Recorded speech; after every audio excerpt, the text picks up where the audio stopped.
Hi, how's everybody doing? It's a little late. It's I just got home like half an hour ago, and I was like, hold on. I have a Four Loko. I have my eyeliner on because I did my makeup earlier today. I have everything I need for streaming. I might as well. So, hi, how's everybody doing? Um, it is Overwatch time. I am, for the record, I'm genuinely shocked that somehow I did not D-rank last time.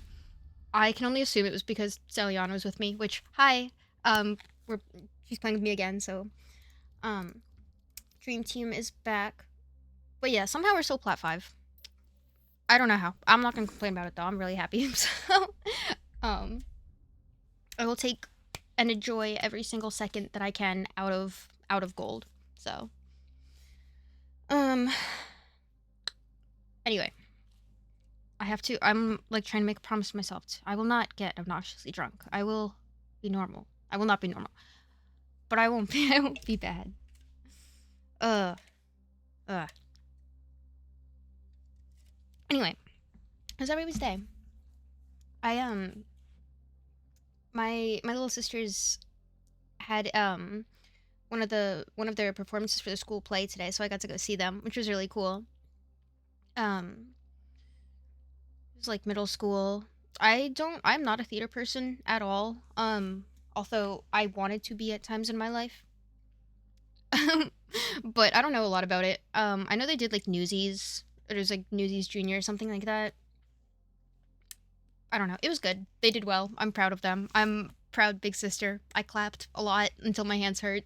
I left them little kiss the cast notes and gave them a lot of hugs after they finished the performance. So I'm doing my part. But no, it's genuinely really cool. Um, it makes me wish that I had done like theater or something in high school. But I didn't. Mainly, I mean, for me, mainly it was because I just straight up didn't have enough time to do that. Because usually they would do play rehearsals and marching band at the same time, and I was in marching band, so I picked my area of performance. But sometimes I wish, like, we would do. I don't know if you guys did anything like this, but there was a couple times in English class where we read books that were more like, that were more like plays. Like we would read Macbeth or like other Shakespeare stuff. We read The Crucible in 10th grade, and it was like because they're written like plays. Rather than just like assigning them to read, we would assign roles and then like act them out in front of the class. And so like I was never a theater kid, but I did volunteer the fuck out of like reading for those things. And I can tell you that when we did The Crucible, I volunteered for Abigail, and I acted my whole heart out in that English classroom. That's it. That's my only acting experience. That and when we read Macbeth, I was Macbeth in class. Anyway, they're asking for comms. We'll see. There we go. I was unmuted for a second. It was scary.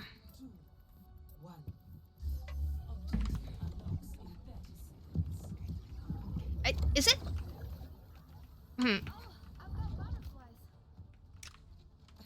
Would it be morally right of me to inform people that people who join VC and like actually uses? Should I be informing them that they're on stream? I feel like morally I should tell people that their voices are like being heard by more than just their teammates.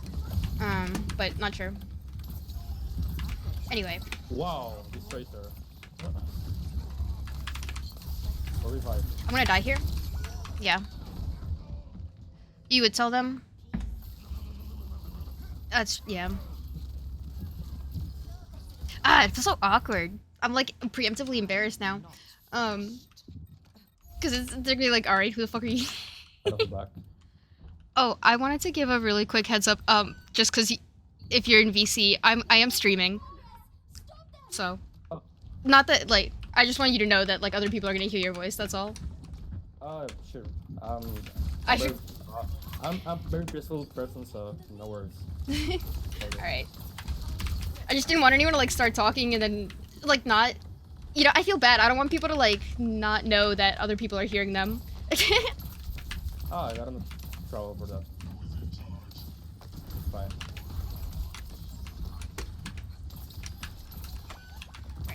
Okay. Oh, really? Oh fuck. Oh my god, reload faster, holy sh. Oh god, I feel like that was genuinely the slowest reload of my life. I need to stop jumping literally into, like, directly into battle. I thought I was gonna miss that, I can't even lie. Fuck. Treasure is dead. Clear. Oh good, they got Sombra. Target. Oh.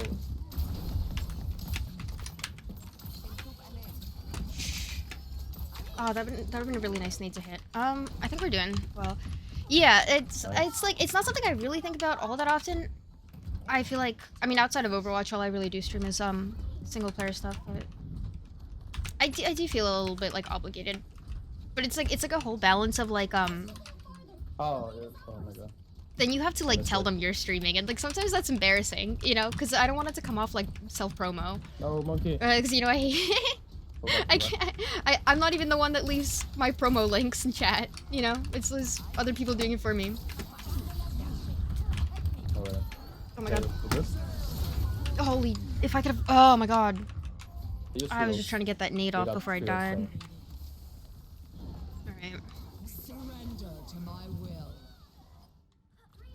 You'll have to try harder than that. Also, I was looking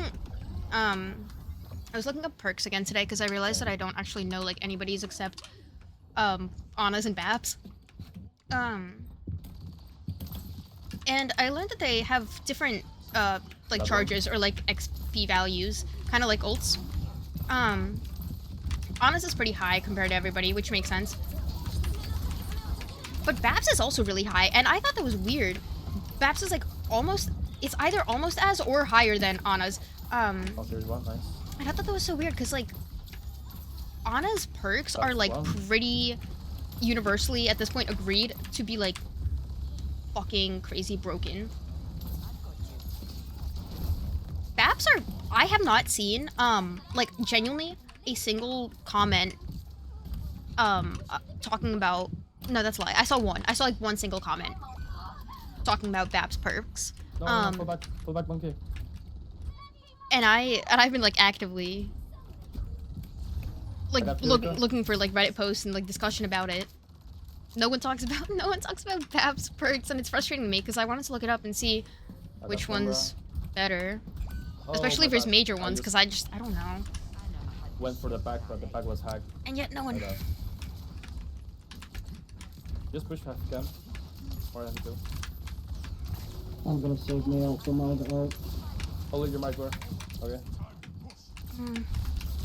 Ooh. Okay. You should just own it. Start every match, just like Starry has Twitch TV. Check me out. Say it like 5-10 times rapidly. I should. I mean, give it a little bit of time. Let me get a little bit more into this for Loco, and we'll see how. Is not the end. Just gotta group up. I'll be fine. We'll see how I feel about that idea. I just don't. I have a whole. I never want to be annoying. Group up. Hi, Deku. Gotta go, mate. It is Yeah. another Ace Overwatch stream, if you can believe it. But yeah, I have like this whole thing. I hate being annoying, so I say as I proceed to be a streamer. But you know what I mean. Cut behind. Coming this way. I most likely won't actually like do that, but I need a ult. I need to stop holding on to my. I'm holding on to it again. 'Cause I'm trying to wait for the. No, you can't sleep him. You can't. Guys, that was not my fault. He just ran for me. I'll take that. I will take that though. We can defend that. Everyone else We is dead can- anyway. Never mind. These bullets are... You know, maybe? I don't know. The enemy's catching up. He took his. He you. used his whole ult just on me. So okay. Worthy trade up. I will make some time. Well, they are in spawn, so... Oh my god. Trouble about that. Girl, I was taking a drink. Can you give a girl a moment? Not like them, bro. You give a bitch a break, please. Failed. Sorry for that. You're powered up. Get in there. Okay. We got cast behind. I'm carry girl. No, girl, no. Good old. Yes! Cast take in that. real life. You Well you done. can't beat the double nade That's combo. a It's little skill Okay. it's crazy. That was good. That was so solid. I know that I ended on such a bad note last stream. I don't want to think about it. But Must you know. I'm determined Uh-oh. to redeem myself. I can remember the word.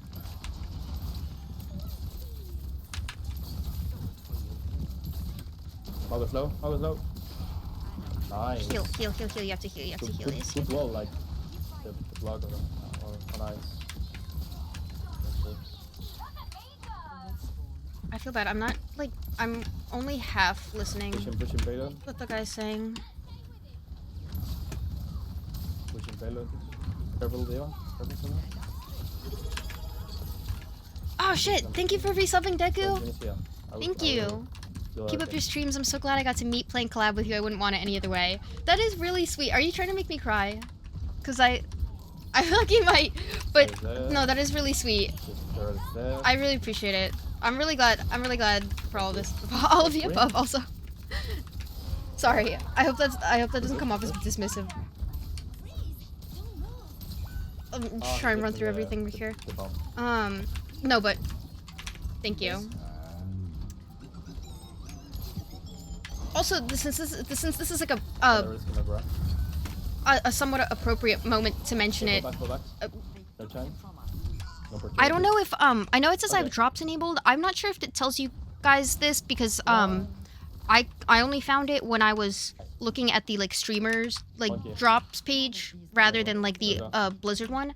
It does say that if you gift or just buy 2 subs, there's you get like a tracer skin. It's a rainy day tracer skin. I didn't see that listed anywhere else outside of like that one page that I access through my streamer stuff. So I'm not sure if that's listed in your drops, but just in case it isn't, letting you know.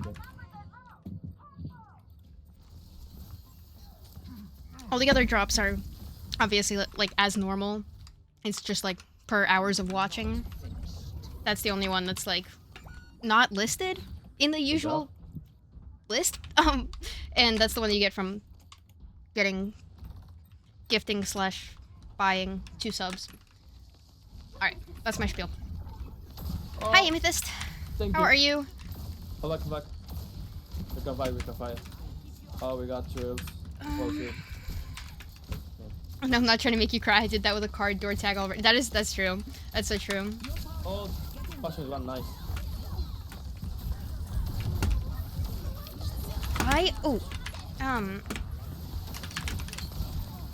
Did you see that? Wait, did you see that? How that bounced? Let's go. GG's. So good. GG's. Enjoy the stream. The viewers on your stream. I don't know how to I think. games you all. Thank you too.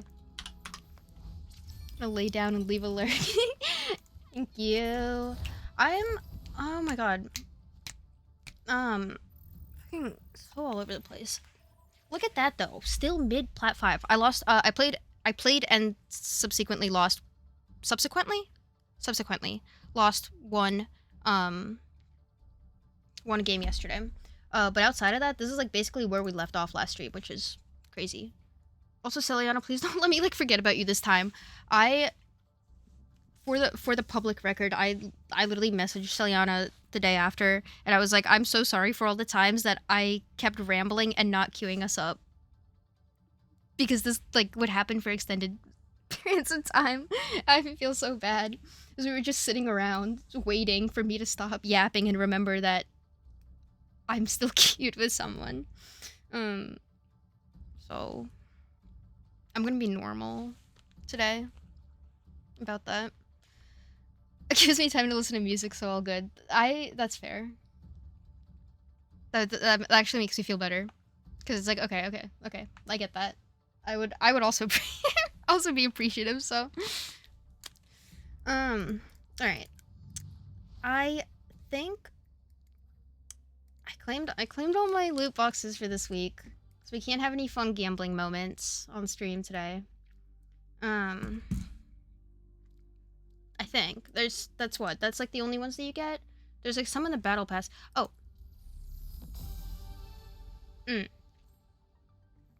As y'all know, I only ever buy the battle passes when I like a good majority of it, and oh, bye Deku! Thank you for stopping by. I really appreciate it.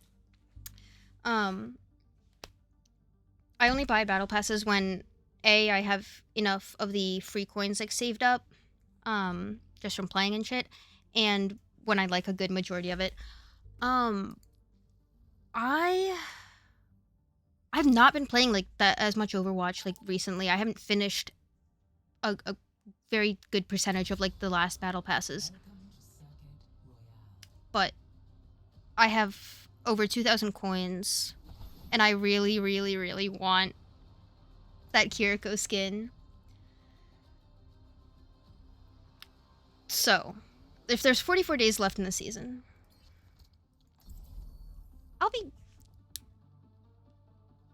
I should just go and buy it, right?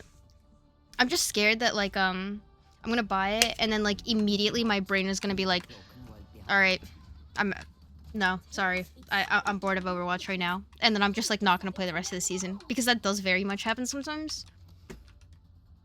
It usually goes away because I have such a correlation in my head between every time I get drunk I want to play Overwatch, and every time I play Overwatch I want to get drunk. So like that usually like brings me back into it. Stay sharp. It's hard to keep you alive when you're distracted.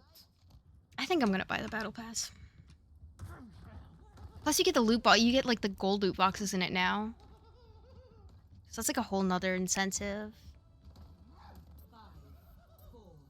I want that Kiri skin. I can't stop thinking about it. Okay. I've got you. I didn't check if anyone was in VC, but they didn't ask, so No recovery. okay. Not great start. Oh, they have Zarya. I have heard about her perks are pretty crazy as well. She has like a Pierce one. That's it. It's Pierce over when she's over 50 charge, which I assume pierces through. By Pierce they mean pierce through shields, which is a lot. Considering it's not very hard to get 50 charge on Zarya. Oh my god. Oh my god. This is very stressful. Holy crap. Okay, we're good. No one dies on my watch. Well, don't quote me on that. Okay, hold on. Crouching my beloved. I'm just jumping down. I don't know what my obsession is with like getting on the same level as everybody else. Probably just because I like to shoot like straight forward. I need to not do that. I need to get used to. I need to actively try and keep high ground.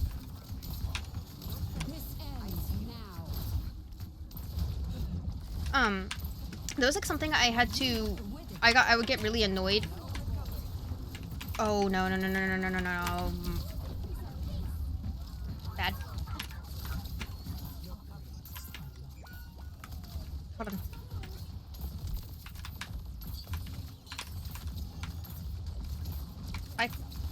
Never mind. I was literally hitting Q. I was literally about to ult that Bastion.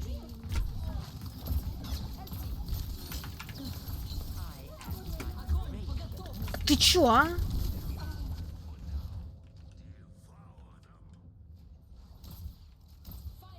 The immediate Russian. I do feel a little bit personally victimized whenever it's a Zarya that kills me. Just saying. I think they should retcon her and make her Ukrainian instead so that I am not cool. This is a joke. This is a joke. Although I did have a whole theory at one point. Hi Seth. I think I've mentioned this before. My whole little jokey theory that the secret reason that they released Overwatch 2 was to give him an excuse to drop Volskaya as a map post Russia. I'm allowed to make that joke though because I'm Ukrainian and no one else. It wouldn't be as funny if anyone else did. I see you. That's what I think. There's someone back here. There's someone back here. You bitch! Alright. I genuinely, like, that being said, I would do anything for Overwatch to actually release a Ukrainian hero. I don't know necessarily what, like, I would want from it. It's okay. It's okay. It works. It works. It works. It works. It's fine.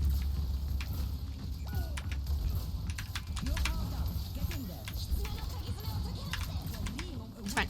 Oh, it's not fine. It's not fine. Fuck.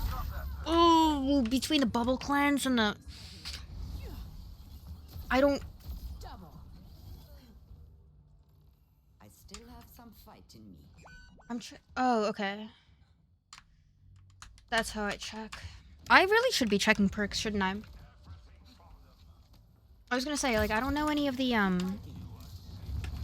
little images. Oh, boy.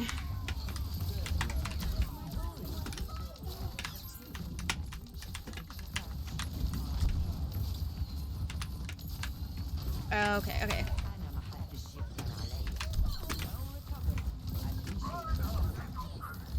Oh, that Kiri is like... I don't like her. I don't like her.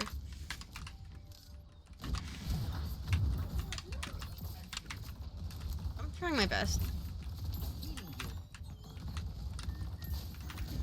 I have better heals than I had that last game of stream the other days. I'll take it. Oh, Reinhardt, you should have...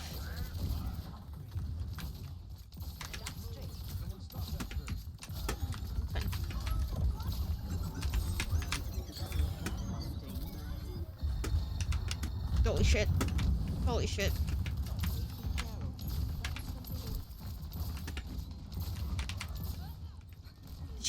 I'm trying to listen for Suzu. I can't hear it. Wait, they literally just... I just saw it. I think that was a waste. No, you know what? I think he got one kill. So what was a waste was me not selecting said perk. But it's fine. Now, how did I not sleep her there?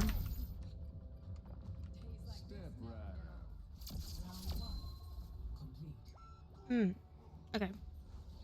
Okay. Okay. I'm trying to...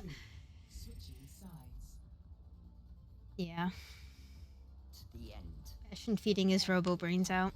That sums it up a lot better than I could have. Thank you. Okay. In that case, do we... Our tank's not really, like, having the best time of his life right now, either. I don't really exactly want to, like, babysit either one of them, though. I'm not... Let me start here. I'm not getting a lot of heals out as Ana. And we're getting a good amount of deaths. So let me switch to BAP for now, see if that fixes the problem. I don't think so. Because for the most part, you don't... There's usually a little bit of just a lack of care about angles and such that goes into it when it's like that unbalanced. But I will be a good support, and I will swap and see what I can do. Instead of getting angry. I will not get angry. Right.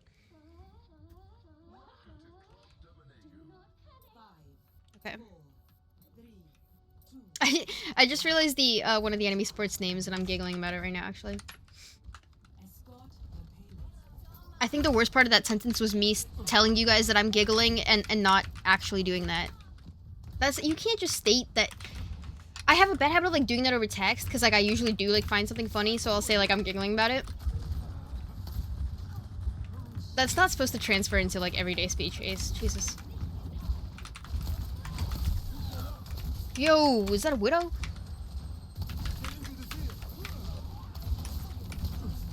Holy. Alright. Okay, they have a BAP too. That's crazy. Look at that switch. We're so twinning. Guys, what's the enemy BAP's name?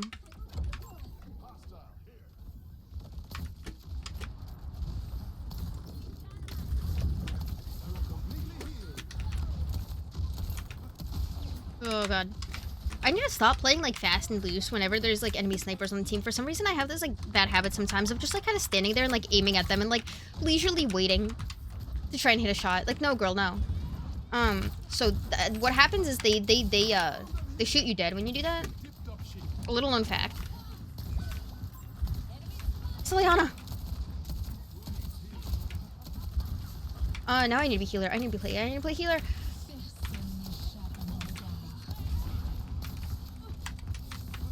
Okay. Yo.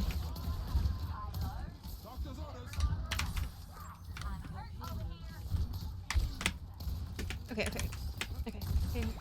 Oh my god. Not you.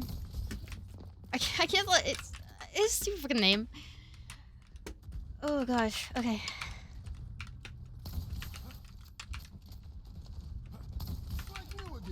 That's better on the heals.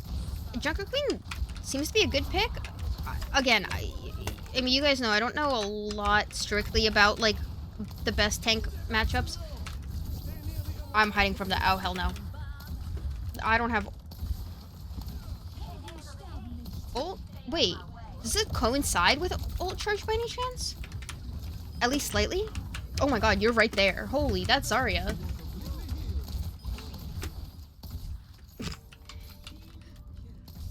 Okay. It's like none of them are anything, but I'm also like very spoiled. Cause it's like, yeah, okay, compared to Ana, nobody has like that crazy perks.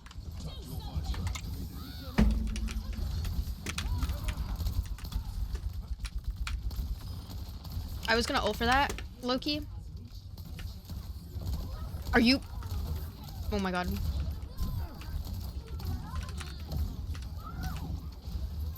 Can I? That works. Ooh. Wait, okay.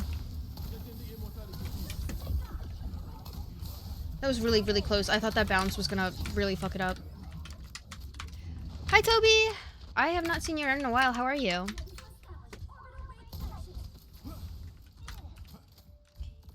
Okay, we're good on time. I have my ult. I'm doing better on heals so far. I think this was a worthy swap. Granted, I do say that most of the time that I switch to BAP. I just can't help loving Ana so much. She's gonna ult. Right.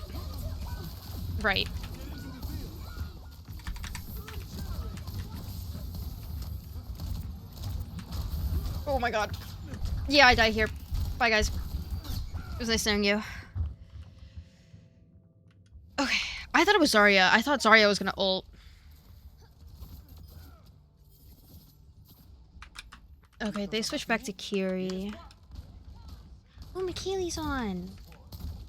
Love Mikayle. I need to ult here and soon.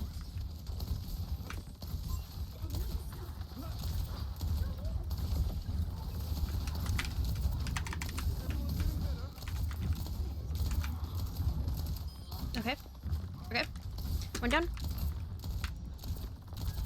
I can kill her here. Okay, thank God. I was like, there's actually no way I'm letting her get away from me. Not this time. Bitch. Sorry. I don't support women violence. Been a bit more busy lately. How are y'all? I'm doing good. I'm glad that you're able to stop by, even with being busy and stuff. It makes me very happy. Literally actually useless major perk Loki. I need a ult.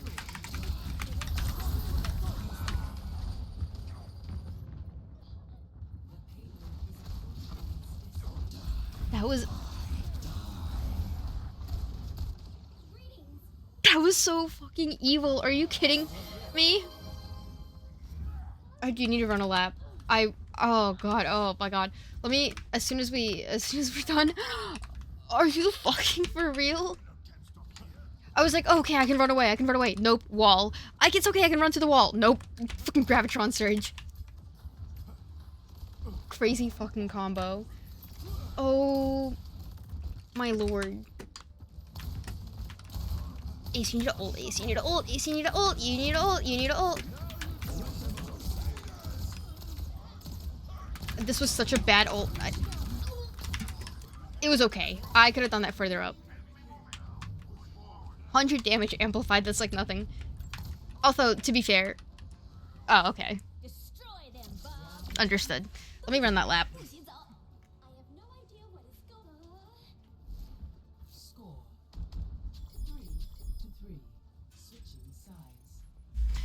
Oh man.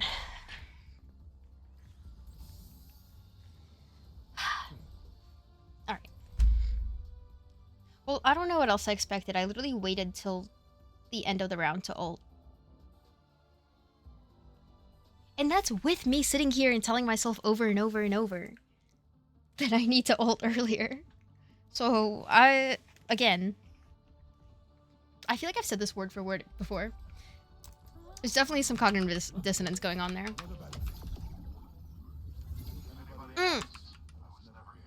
Wait. Is this the first time that I have, I've ended up in, like, a third round? Like, post-perks being added? I was reading about this earlier today. Like I said, I was, rereading, like, the perks, like, wiki page. Because I couldn't remember who had what. And it said, like, when you get to the third round,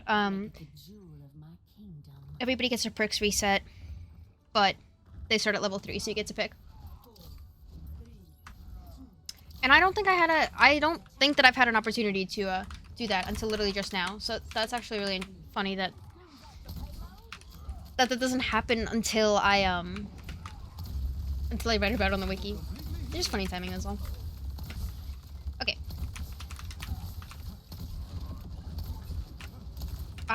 Did they end up sticking... Wait, no, they weren't Junker Queen at the end. Were they? No. I didn't want to...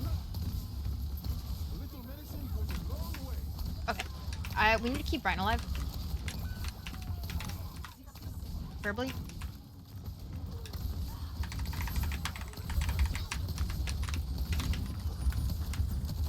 We did not keep Brian alive? Yes, we did. Yes, we... Oh my god, wait. Oh my god. I had a whole, I guess, premonition, I guess. Ooh.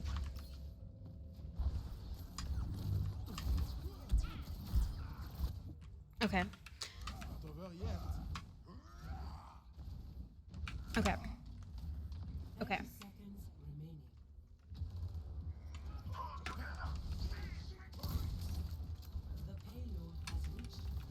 Need to lock in for this. That's not locking in. Okay. Close to ult. Oh my god.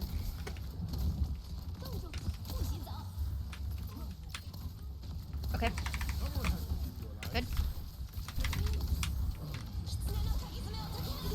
Good. Good.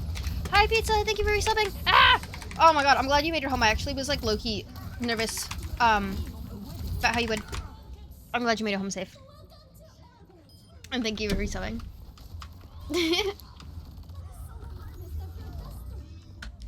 Bro, looking over at my screen and seeing subscribed for 9 months is fucking insane to me. Oh my god. I genuinely, like, you guys do want to make me, like, cry in, like, a good way. It's just wild. I love you guys. I also have to, remind me, I have to... You know, you can set up, like, Discord events. I want to go ahead and just, like, get one set up for March 30th, aka stream anniversary. Just to remind myself that it's there, because inevitably I will forget and then be like, ah, when is it? When is it? When is it? When is it? Also, I did not forget last time. I did end up forgetting to do the braid. I know I said that, and then I forgot. And I said I was gonna set my away like video, intro video to be like a clip of me being like, hi, if you came here because somebody named Joker sent you this link in your Overwatch match, sorry, that's my friend, you know, blah blah blah. I did not forget about that, because Ramza very kindly reminded me the day after about where I was like, Ramza, there were 2 things that I said I can't forget during stream. One of them was the raid, and I forgot to do that. What the fuck was the other one? So he reminded me, which was very nice of him. I haven't done it yet, but I didn't forget. So I'll take it.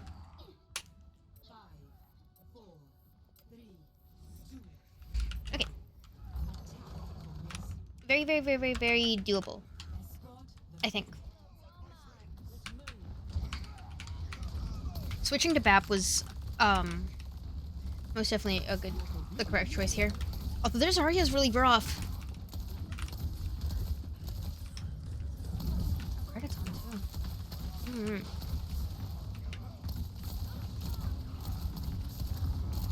Just need to break your bubbles. You just need to break your bubbles.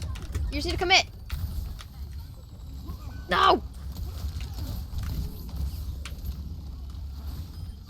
Okay. Yes. Okay. Yes. Yes. Yes. Yes. Yes. We'll take that. We'll take that.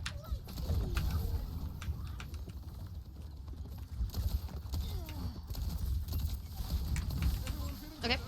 Okay. Good. Good. We're good. We're fine. I got her. Well, no, sorry. Celiana got her. I don't mean to undercut your achievement. Ah! Hi, Sleepy. Thank you for resubbing. Again, crying moment, because that shit says 10 months and that's fucking crazy, but thank you. Oh my god, oh my god, oh my god, oh my god, oh my god. Oh my god. Oh, I forgot. We're all here. Good to see you again. It has been a little minute. It's been pretty busy for people. I'm glad. I was seeing familiar faces come back. Ah! Oh. Oh, okay. Oh, okay.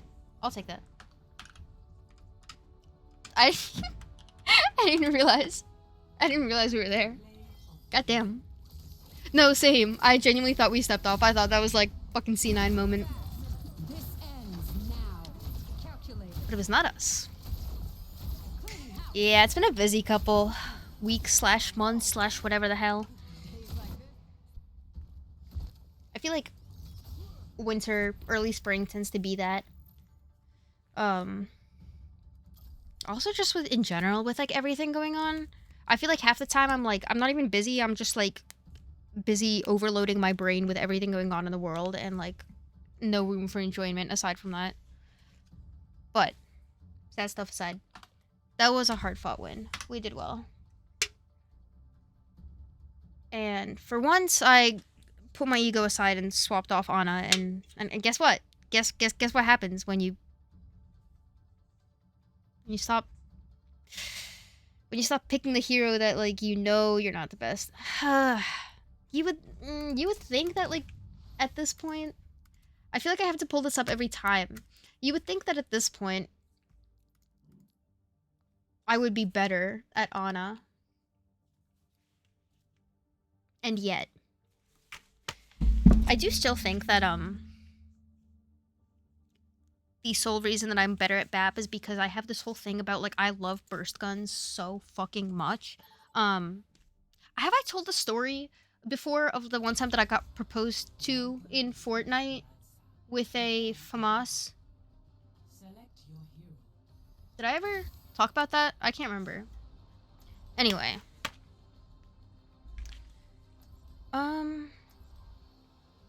Is your stream lagging or is it just me? I hope not. It's not, I mean, I can't answer that question. I hope it's not lagging though. Okay. I feel like I have talked about it, but let me see. This was like, wait, what color hair did I have? I tend to, when it comes to stories that, it's a little laggy. Fuck. I don't have any windows or anything I can close. So hopefully it evens it out. Let me see. I tend to, when it comes to stories or like periods of my life in like high school and before, I categorize them by hair color because I went through a shit ton of hair colors in middle and high school, and it's like easier to track years and stuff that way. I was blonde. So this was the summer after I went to Chicago. 2018, I think. This was 2018. I'm gonna be careful telling this story because I don't want to get too focused on it and then start losing.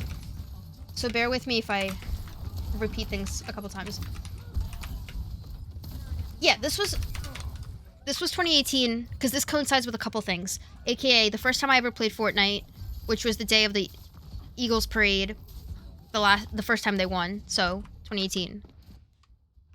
Because I played a ton of Fortnite that year that it came out. That was the first day I played. It was like February something, 2018. And then after that, Lucia. After that, I played like a here and there for like season 3, and then I bought the battle pass for season 4. Played all of season 4. This is over the summer, so summer 2018. So this is either what, season 4, season 5, one of the two. I cannot remember all of the specifics behind how we got to this point, but essentially I was friends with these two guys that I met on Fortnite. I'm pretty sure that I was queuing like with one of my IRL friends, and like he invited one of them to the lobby, and then the other one ended up getting invited afterwards. Anyway, basically I end up being friends with these two guys on Fortnite that I don't know IRL, but they know each other IRL. I don't know them. And I actually still have them like added on. I still have at least one of them added on like Instagram or something. To this day. But we used to like play together all the time, and I was like 15, 16 at this point. They were like around my age. And I do know that for a fact, so that doesn't have to be like a whole thing. We're gonna lose this, I think.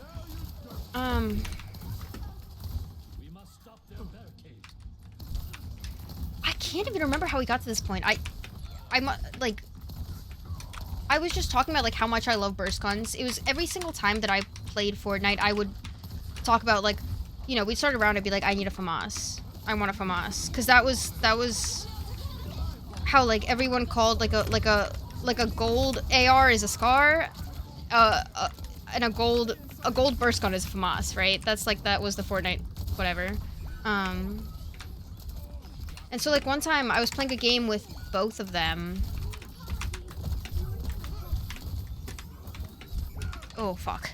I was playing a game with both of them, and we were like fucking around and like not playing really. And one of them was like, hold on, wait. And he starts like, I have a photo of this somewhere. I'm pretty sure it's in like my Snapchat memories. That's how old it is. But he, like, one of the guys builds a little shack out of, you know, as you build in Fortnite. Put some of those like heart sprays down around like all over the place, little interior design moment. And then like, you know how people communicate in games. You gotta do the little like crouch at each other aggressively, right? So, and then like over VC, he's like, Ace. Throws the FAMAS at me. Will you marry me in Fortnite? Naturally, I said yes, because it's a FAMAS, and they're my favorite gun. I don't know how I was supposed to turn that down. I don't know how I was supposed to turn that. That was like literally my favorite gun to use in Fortnite. I fucking love. Oh god, I love burst arrows. But then we took some nice photos that I think might also still be on my Snapchat. Like literally just our Fortnite characters like posing in that little like shack that he built with like the hearts and shit. And then I was married in Fortnite. I should probably let Ramza know. Yeah. I don't know exactly how much like Fortnite holds up in a court of law when it comes to things like this, but yeah, essentially. We never got divorced. So I changed his name in my Snapchat to Fortnite husband. I never changed it back. So I don't know, guys. According to Fortnite law, I think we are still married. Ooh, May ulted. Ooh, I shouldn't have ulted. Ooh, I shouldn't have ulted. Ooh, I shouldn't have ulted. Oh, I'm still alive. Oh,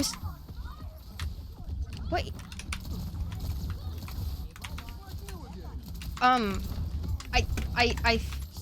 I failed, but I didn't.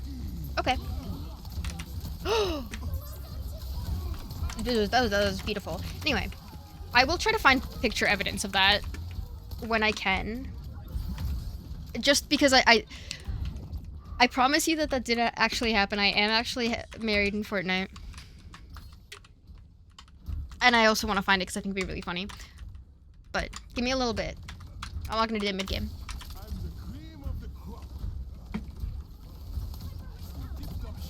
Also, oh my god. Was that the last time I was blonde? No, I was blonde in 2020 also for a little bit. Okay. Which, that means it's been 5 years since the last time I was blonde. Which, oh my god, 5 years.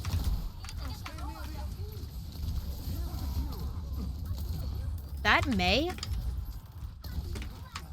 Holy crap.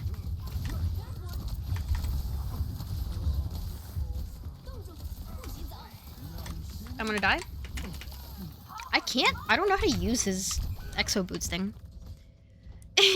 I'm not blonde originally, but I have been virtually every single color except for like straight up yellow and straight up green. I've definitely had red hair. Mostly I had half black, half red for a while. I had orange. I had a neon orange hair for a couple months. That was bad, and that was an accident. The dye said neon red. It's not my fault. It didn't end up that way. I've done blue a million times. Who hasn't done blue? I've done pink. I've done white. I've done black. I've done blonde hair. Brown hair is my natural color. I haven't done like a ginger, I guess, but yo, holy shit. Alright, never mind. Never mind. I thought I could get out of that. I could not. My fault. My fault. Let's see how many, if I only go on my phone during respawns, how long will it take for me to find evidence? I actually don't think it should take that long. So another thing about me that I feel like I have mentioned in, like, vague terms here and there is, like, I have my memory is shit. I have, like, a really bad memory. And so, like, on Snapchat, this got really popular when I was in high school. You could start, like, private stories and put, like, you can choose who you want to see your story, right? So people, like, would put all their friends on their private stories and whatever. And so you could also set everything on that private story. You could set it to save. Every post that you made on that private story would save to your Snapchat memories. I did that. I had a, like, private story on Snapchat for, oh my god, it was, somewhere in, like, and this was basically, like, the equivalent of, like, a, you know how people have, like Finstas, like, fake Instagrams, like, just spam, like, whatever, talking about their lives, just, like, diary that their friends can see also. So it was, like, basically that. And so I had it from, like, 2017 to, I mean, I still have it, but I don't use it actively. I stopped using it actively about a year and a half ago, 2 years, I don't know. But there's like a good 4 or 5 years or some shit documented in my Snapchat memories because I would post all the time. I like basically every thought that went through my head I was posting in my Snapchat story. And like most of the time it's just like mundane shit or like updating, yeah, I don't know, like I was a marching band at the time, so I'd be like talking about like marching band shit. It was like the same as like if you guys see how like I message the Discord when like something happens and I just like just something random and I just text you guys like, oh my god, my sister just did this, like, oh, like blah blah blah, this just happened. Like that's basically like what my Snapchat story was. And it's like it's like a whatever thing, but I cannot tell you how useful it ended up being. Please block me, that's real. How useful it ended up being, like going back and trying to remember things after the fact, because I didn't realize my memory was going to be that bad when I made the story when I was like 14, 15, but holy shit, does like post 20 ace appreciate the fuck out of it, because it is so like, it's so cool being able to go back and see like a little snippet, like image snippet and like text snippet of like what was going on in my thoughts when I was in like high school or whatever the fuck. Just any given day. It was... okay, let's see. Let me see if I can find this like mid-queue. I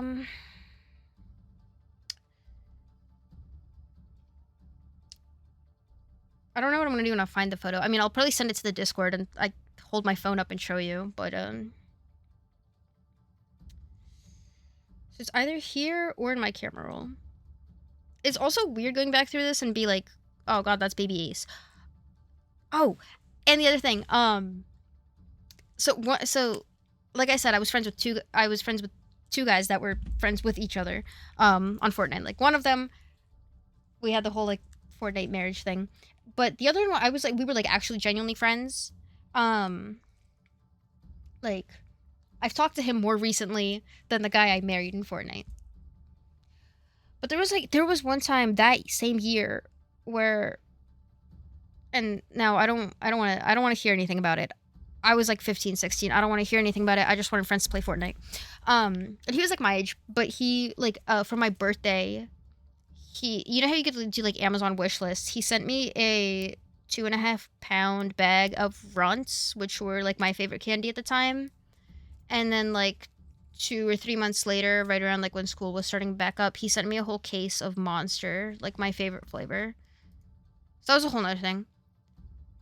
Oh, I saw that, Celiana, though. I actually, I saw it like an hour ago, and that made me really happy. I think that's in DC, right? I was trying to, for context, Celiana said look in Discord, and there was a link to a r/made me smile Reddit post, of Ukraine supporters unfurling a giant Ukrainian flag, by the White House.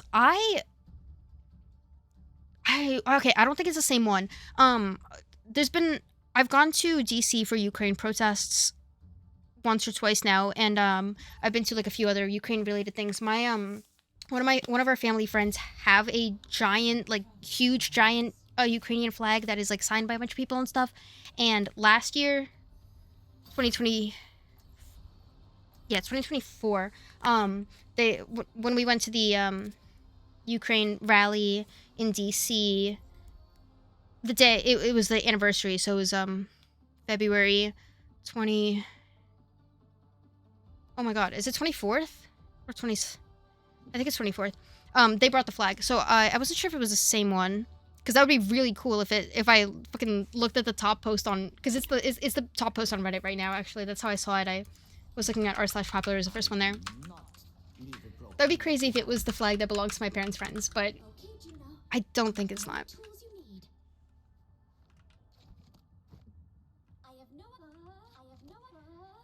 Sleepy.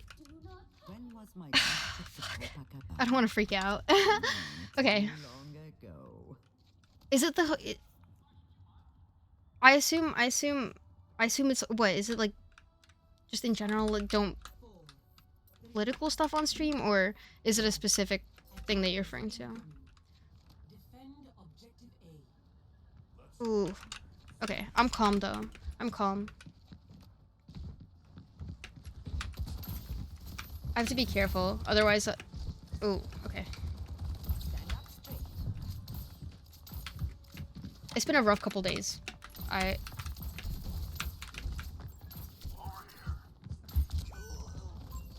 Just in general. Okay, okay. Yeah, that's very fair. I wasn't sure if you were like referring to like Twitch TOS shit or anything. If it's just like a in general, I will argue the fuck out of like with anybody who wants to come in here and debate me about Ukraine shit. Because like I would love to see them argue with somebody who knows people who are still living in Ukraine and people who are living in Russia and can get in contact with them like whenever. Just saying. If somebody like that wants to argue with me about Ukraine, they're free to do so, but they're real fucking dumb for it. I also just I don't ever want to stop talking about Ukraine. I don't think I can. I wouldn't feel right if I did.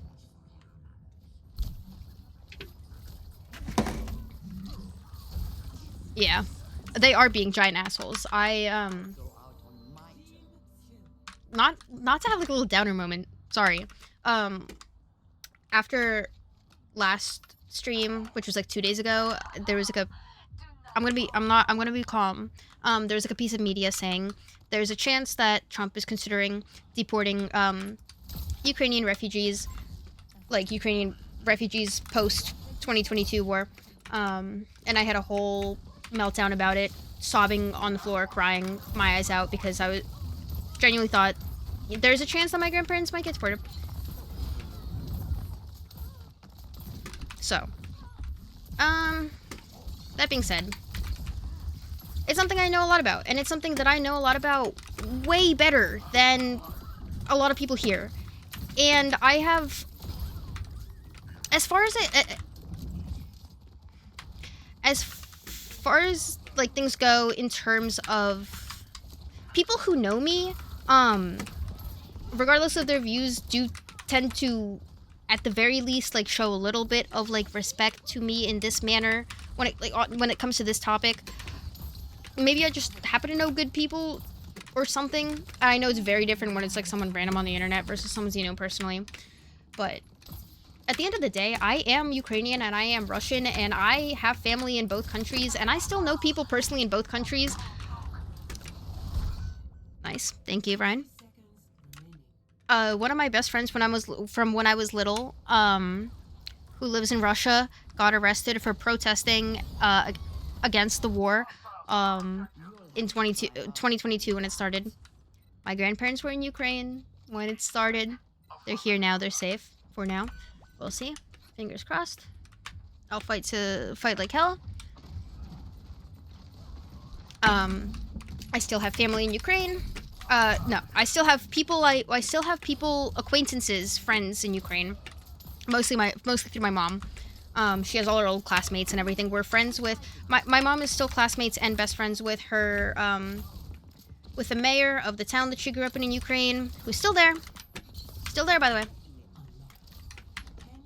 And I still have friends in Russia. I can only talk to them on Telegram. And other not you know, other encrypted things. That's it. That's my spiel. That's my credentials. Oh, I have more credentials. I've written multiple essays about this. Just like Overwatch. I write essays about things that I'm interested in. I have multiple essays written about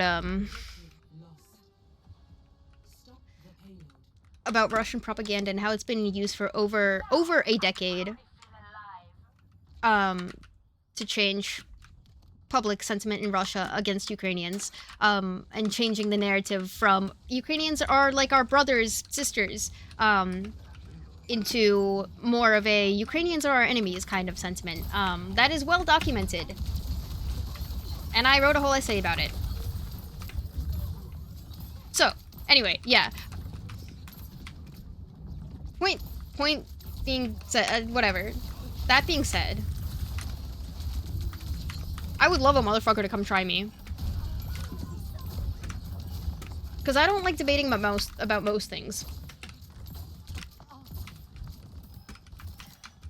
But,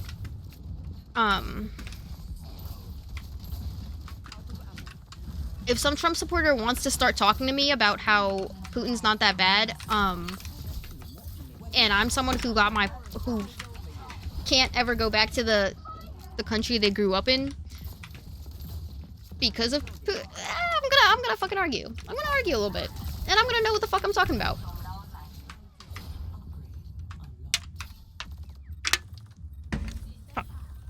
Alright.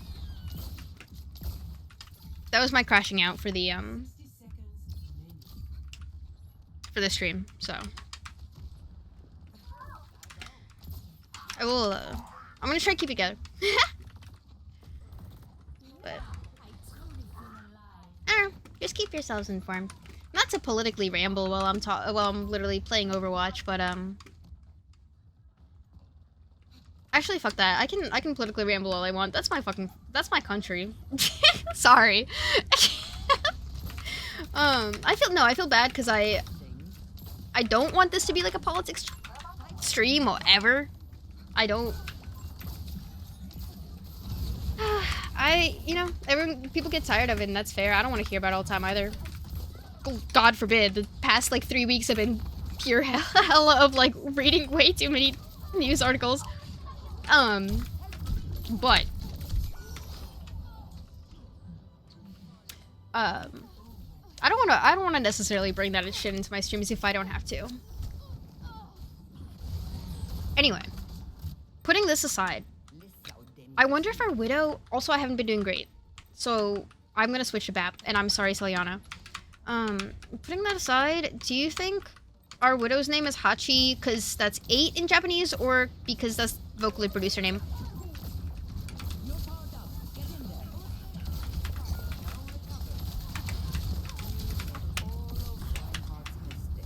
We're speaking of Hachi.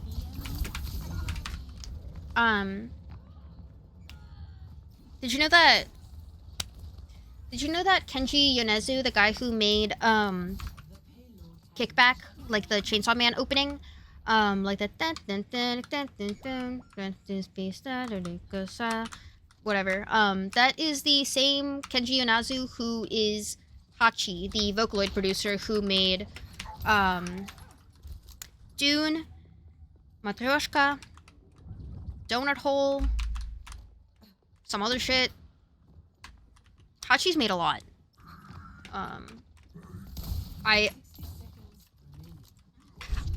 Not everybody knows that. I didn't know that for a while. So I think it's the coolest. I think it's the coolest thing ever, like personally. So I try to tell literally everyone all the time. Whenever someone brings up Hachi, I have to have like a whole like, did you know he's Kenji Yonezu? Moment. So you might hear this. You might end up hearing this like, again a couple times. So I'm sorry. I also fucking love. Yo, holy shit. Holy shit.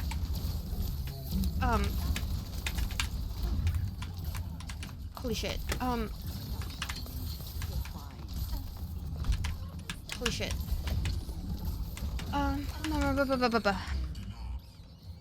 It's not Hachi. Most people don't go for the number unless it's spider related. Really? When you say spider related, wait, what do you mean by spider related? Cause that makes sense. Is they're not going for the number? But I'm curious about the spider correlation. I want to ask them. Oh, 8. Okay, yeah, makes sense. Okay. Wait, but how do I... I'm gonna ask him and then it's gonna come off as... I overthink everything I do ever.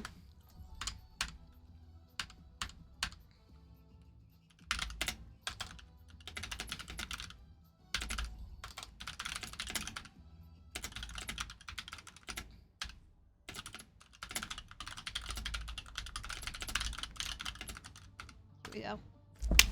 Happy Women's Day. Thank you. Thank you. Oh my fucking god. I didn't even realize. Yesterday was March 8th.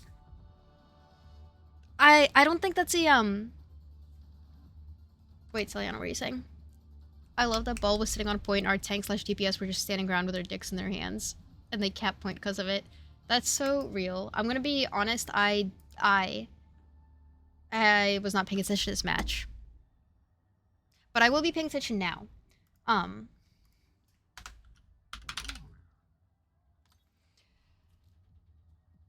Wait, like Hachiko? Like the Shibuya dog? Or, you know, I'm gonna stop asking questions. Yeah, it is not March 8th for me anymore, but I genuinely don't think nobody talks about Women's Day in America as much as they do in other countries. I was gonna make a joke about how I should yell at Ramza because in Russian Ukrainian culture, when it's International Women's Day, you better get the women in your life flowers, or fucking something. But then I honestly didn't know it was March 8th until it is March 9th now, so I'm not gonna yell at him. Because I know he would have gotten me flowers. But if it's still March 8th for you and you have a woman in your life, please, for the love of God, and for the love of,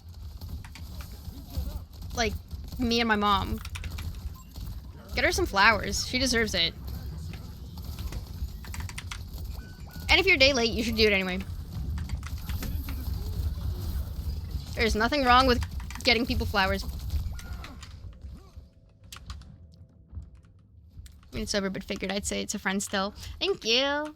That actually, like, really means a lot to me, because that is, like, genuinely a huge thing in Eastern European culture. Also, hi, Blast! Thank you! It's good to see you. I'm still not healing. Fuck. I gotta... Like, I'm doing some nice damage here, but Ace, that's not really helpful, is it? Sorry. I'm sorry.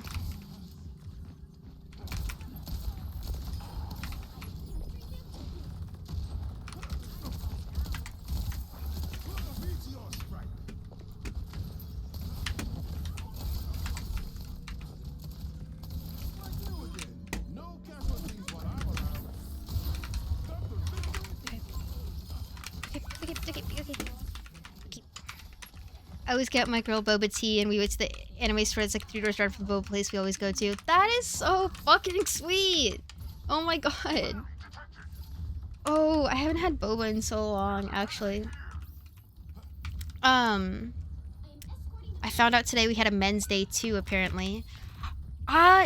Yes. For the most part, you can assume that anytime there's a holiday for something that has an opposite, the opposite also does have a holiday. I want to say that International Men's Day is in November, I believe. Now, don't quote me on that because I could be wrong, but I am actually fairly certain that it's in November. So, granted, it does not have enough attention, but it, Men's Day is the other 364 days. You could argue that for sure. But if you want to go official, there is technically like an actual like International Men's Day. So November something.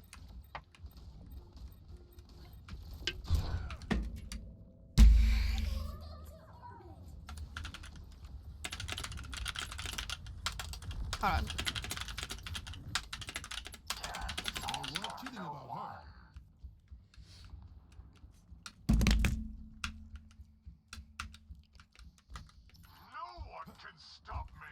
That's so fucking rude. I'm trying to walk out, like, and sip my sip, and just like, nope. Dome to the head. What the fuck?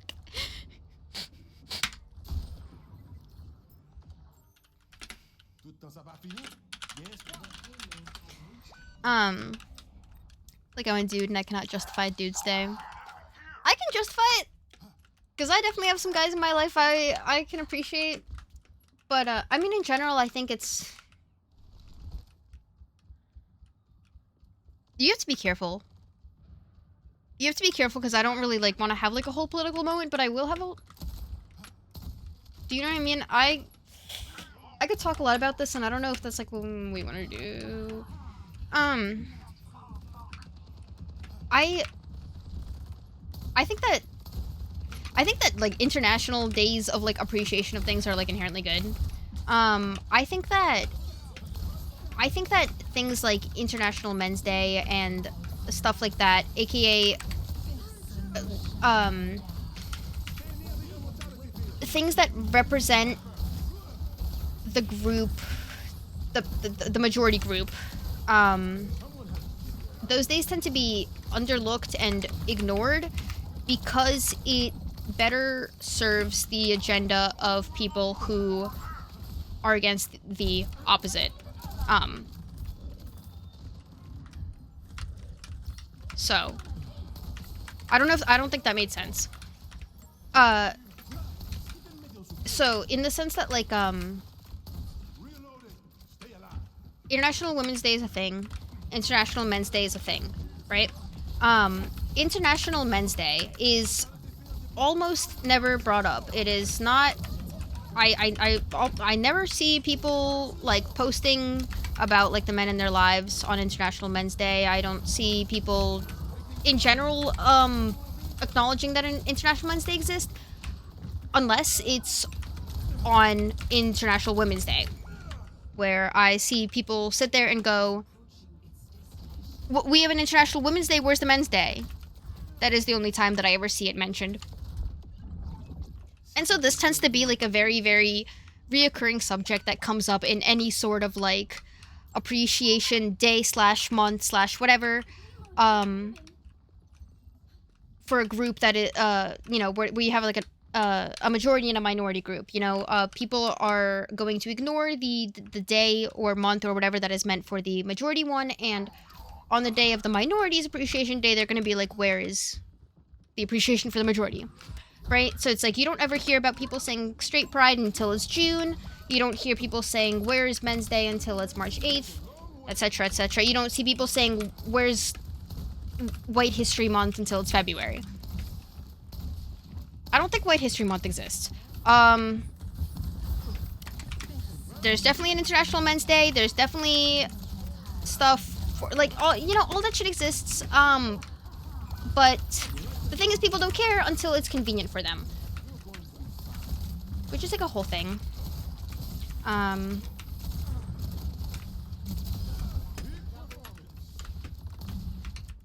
That derails arguments against.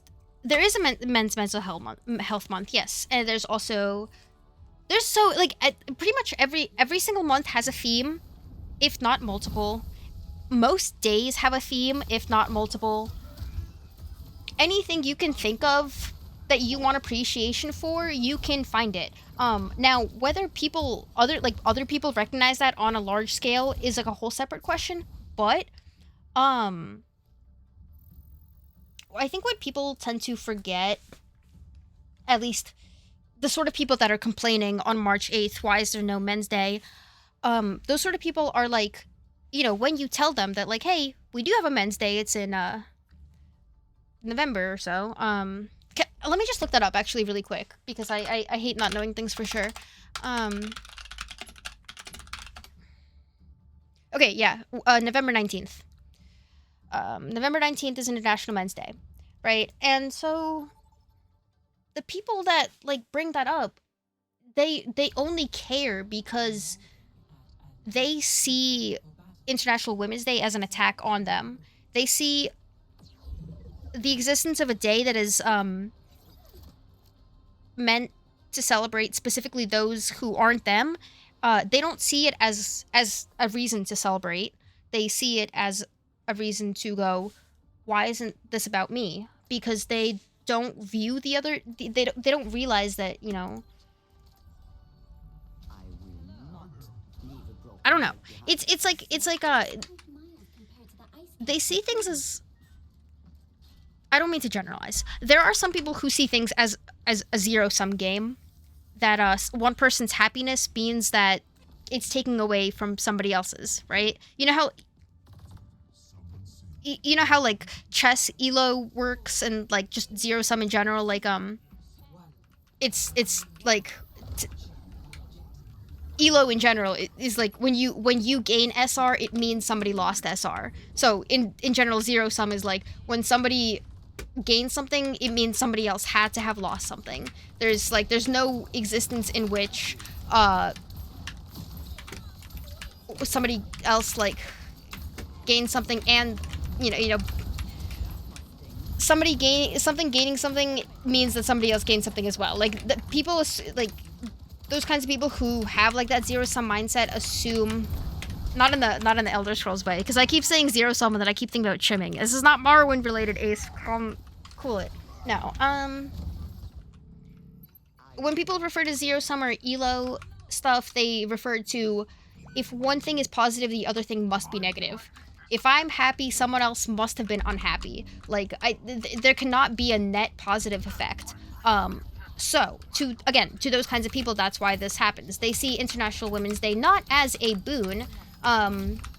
They don't view it as a day for women. They say, that's a day not for men. Why? They assume that, you know, to have a day for women, like, you must be taking something away. You, like, there must be an inherent negative that comes from this. And in general, this tends to apply to a lot of things. This is already like a whole lot of politics talking on my channel. So sorry. But also at the same time, like, this is all stuff that I inherently believe in, and I don't want people who disagree with it to be here. Because then, like, you probably don't agree with me as a person, and I don't want people like that here. You know what I mean? But again, not a political channel, so yeah, it's like a weird balance, because it's like I definitely can talk about whatever I want, but it's also like, how do I want my channel to come off as? I don't want like people to come here and like be like, all right, I don't want people to like see that I'm streaming and be like, I don't know if I can watch her today. Like, I've seen like so much politics stuff recently. I know she's gonna talk about politics, and I want to get away from it, you know? Because I want to get away from it. That's why I'm here.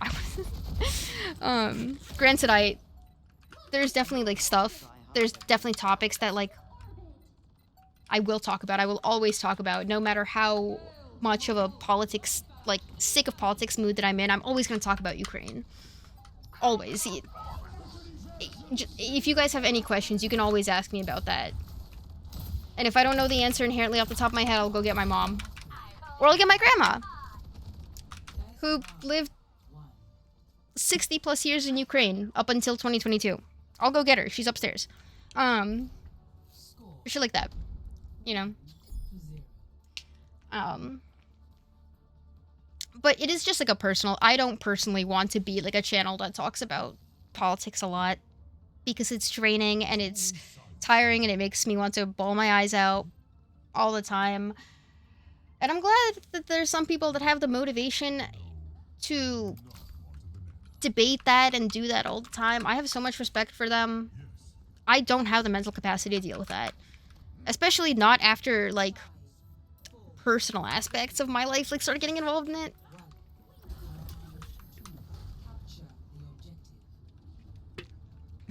I also, you've probably noticed I'm doing, like, a lot of justifying. I can't help, every time it comes up to politics, I have to over-justify everything I say, because it's, like, the whole, like, you know that one tweet where it's, like, oh, like, you say you like pancakes, and someone's like, oh, so you hate waffles, like, blah, blah, blah. That is, like, inherently every political conversation, because there's no good faith in, politics anymore. Nobody takes arguments in good faith at all, so I'm gonna over-justify myself, because I hate... I'm trying to avoid as much of those bad faith arguments as I can. They... Oh, God. I, like, literally... I can't stand them.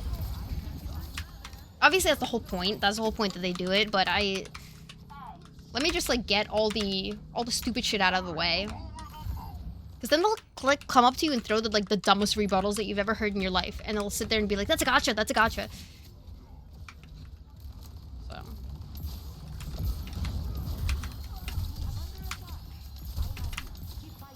like, it is ridiculous the amount of like bad faith arguments, how prevalent they've gotten in our society. Like to the point where it's like, you can say, guys, I don't want kids to die, and someone will be like, oh, so you want adults to die? Like, no, that's bad faith. That is a bad faith argument. You're taking the worst possible interpretation of what I'm saying, and you're choosing to get angry at me about it. That's bad faith. And it makes me feel like I'm fucking insane, because whenever I want to answer, or I want to respond to like a comment, or like, you know, like someone's rebuttal or whatever, I try to consider all aspects of it, because I don't want them to like come back at me with something like dumb and waste our conversation time with. What the fuck more is there? Anyway, I don't want to have stupid fucking dumb arguments with people, so I just try to eliminate all the possible bad faith interpretations or whatever I say like right off the bat, because I don't want to do bad faith shit. So if I eliminate as much of them as possible, then if somebody still manages to come up with a bad faith take of what I said, then holy, I'll be oppressed at that point. Anyway.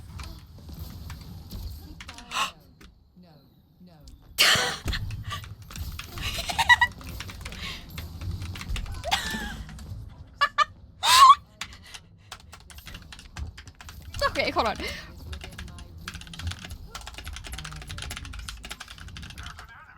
Okay. Yes. Okay.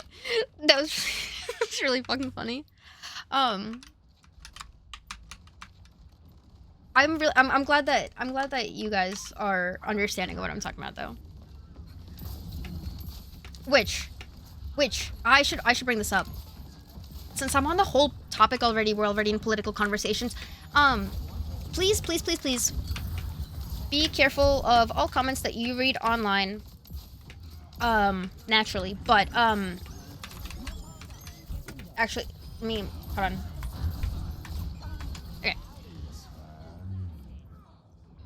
Okay. When you see comments online that you read and they like immediately like make you upset, you know, like rage bait stuff, try and be cognizant of that. Obviously, like, try and be like, is there a purpose to this person's message other than like, is there a possible interpretation of this person's message other than like to make people angry? I don't mean to get any like into any like conspiracy things or anything. This is not conspiracy things. Please be careful of things that you read on the internet, because Russia is quite genuinely the Russian bots are a thing. That's not a joke. That is a thing that they're doing. The Cold War the Cold War has been still going on, essentially. I should be careful with my terminology, because yeah, okay, that's a little conspiracy theory talk. Russians were never like super cool with that never really ended. That never ever really ended. Not until now. We're all cool now, thanks to our current great president being like such best friends with Putin and everything. Please be careful of insightful comments that you see on the internet.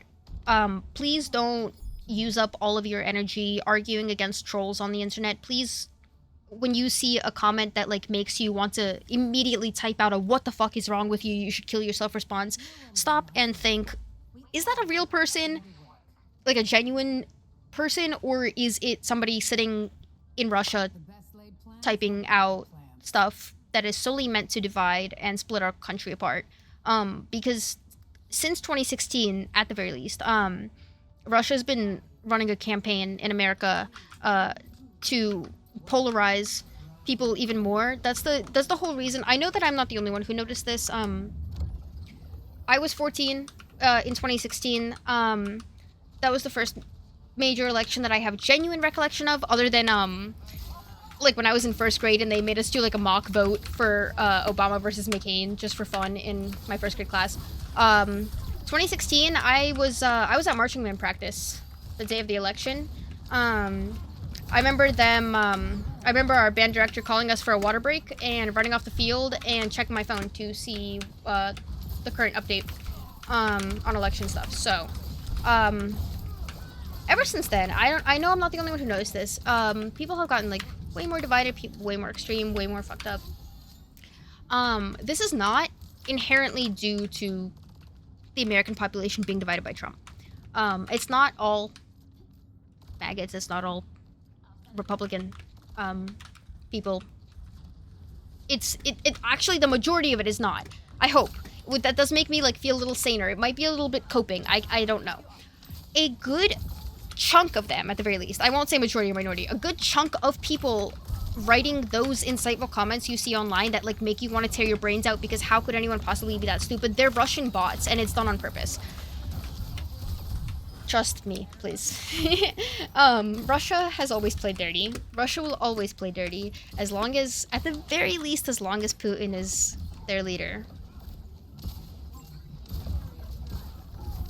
You can ask me. I used to live there. It's...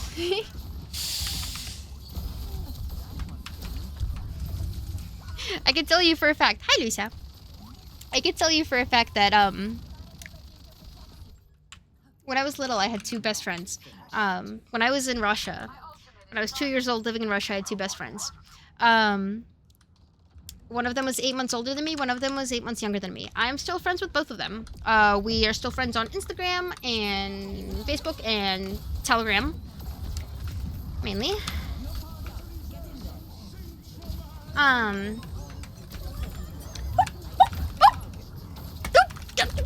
Crazy ace sleep moment! Hold on. Jesus. I can't balance these two. Anyway. We still follow each other on Instagram. We are all still friends. I don't talk to them, like, super often, but I'm still in contact with them.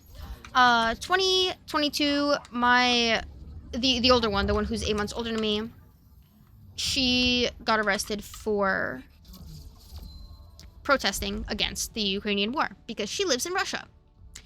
She lives in Moscow. She lived in Sochi for a while. And I can prove that because I have a shit ton of Olympics merch from 2014, which is when it was held in Sochi. That's my proof. She lives in Moscow now, or at least at that time. She got arrested. Holy fucking shit. Holy fucking shit. Cillian, I'm almost at plat 4. I'm 1% away. 2022, she got arrested for protesting against Ukraine because there is no freedom of speech or freedom of press or things like that in Russia. We don't have that. I'm not very drunk. But I'm having a political stream right now, apparently. I genuinely feel like at this point I need to like put that I need to like change the stream title and rename that because I think I am genuinely having like a political stream moment. But I'm not very drunk, and so I think that's okay because I might as well. If there's any fucking time to have one, I need to have one. She got arrested because there's no freedom of speech, there's no freedom of press. They don't have things like that in Russia. And so there are going to be. She's incredible. I love her to death. Her name is Dasha. I have photos. I have photos with her. She got out of jail. She's okay. I have photos with her from like when we were like 2 and 3. I can send at least one in the Discord. I can find it. I love her to death. And the other thing I will tell you about the start of the Russian-Ukrainian war back in 2022 is that first of all, when it started, I was in college at the time. And I remember I was still commuting then, and I was like, I have pictures of like me sobbing on the train, like going to Temple. The day it happened, or the night it happened, because it happened at night, February 24th. I was like driving back from my friend's house. It was like midnight. I know this is literally an Overwatch stream, so I don't want to get too depressing, but the day that it happened, I was driving back from my friend's house. It's the middle of the night. I'm on the road, and my phone vibrates, and I look down, and it's a text from my mom saying they dropped the bombs. And I genuinely don't think that there is a scarier text that anybody in their life could possibly fucking get than their own mother texting them going, they dropped the bombs.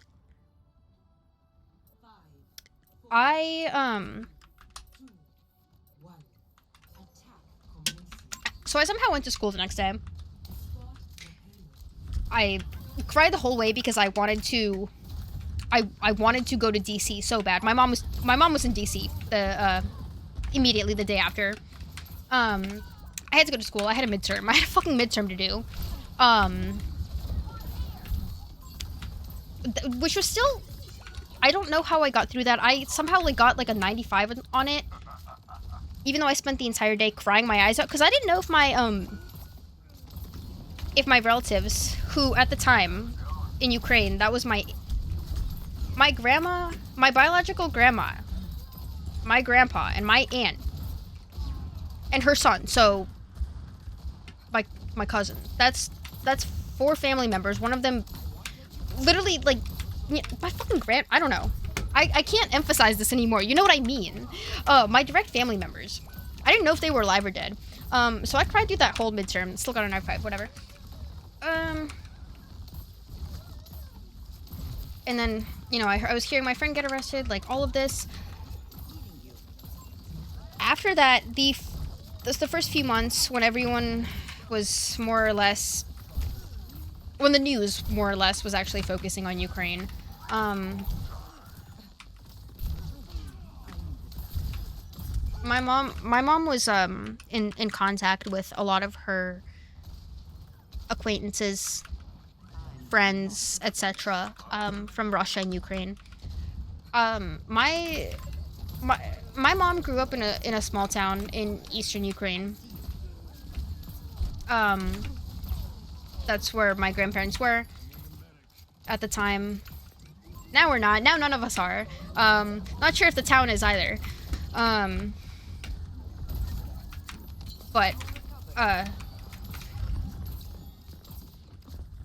my mom grew up in a small town in Ukraine, and then she and my dad met in college in Moscow.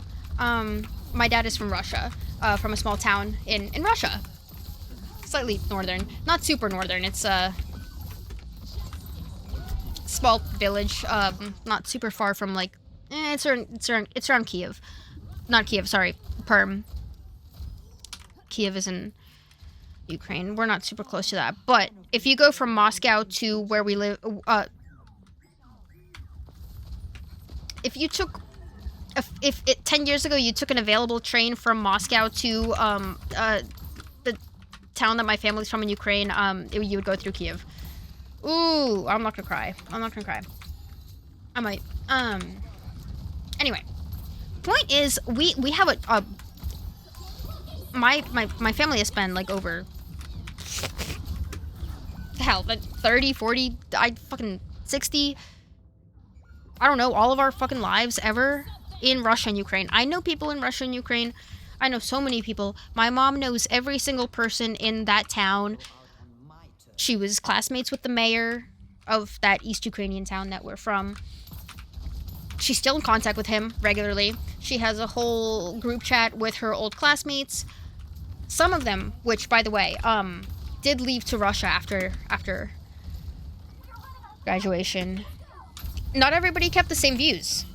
And this is the point that I want to get to. This is, I think, why I started talking about this.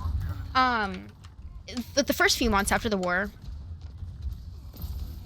my mom had to argue with a lot of people. A lot of people that she knew personally, that she grew up with, and that she loved, and she went to school with. And she knew from elementary school, middle school, high school, university, growing up as a young adult in Moscow, growing up as a child, you know, just, she knows a lot of people. We know a lot of people. And after the war started, Russia was really, really, really careful to not make it seem like a war. This is like a history lesson at this point, but that's fine. I'm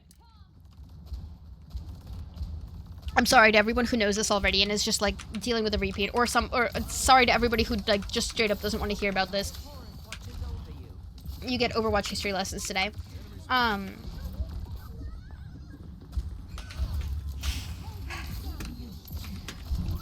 Russia justified entering Ukraine by calling it a special operation in the media. They... Good night, Impetus. Thank you for stopping by. To the Russian public through the media and the press, they I won't give in. this is not a recent thing. Also, I feel like there's so much backstory I have to say before I can even start getting into the thing. So I'm sorry I keep interrupting myself. There's been, how do I convey this properly? There's been conflicts between Russia and Ukraine for years. Always. It's never gone away. Russia and Ukraine were in the Soviet Union. The Soviet Union dissolved in 1991, which, fun fact, when the Soviet Union dissolved, all of the money that my grandpa had saved up for my mom's college fund was worthless. Because he had all this money in Ukrainian dollars, but it was, you know how people make the joke about, like, Zimbabwe money? Like, you can have, like, $10 million in Zimbabwe money, and it's, like, $1 in, like, 10 cents in, like, US dollars or whatever. That's, like, basically what happened to Ukrainian currency at the time, and that's what happened to my mom's college fund, in 1991 when the Soviet Union collapsed. So, anyway. So there's always been tensions, not always, there's been tensions between Ukraine and Russia for ages.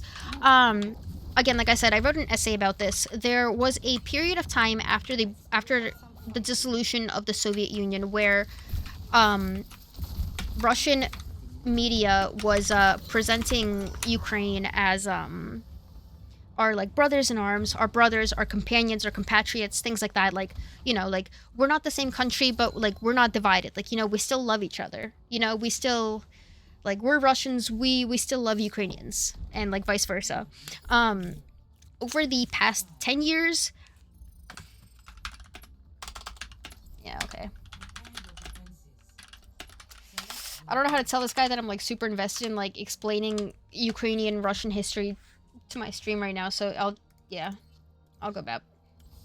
I almost want to go Moira.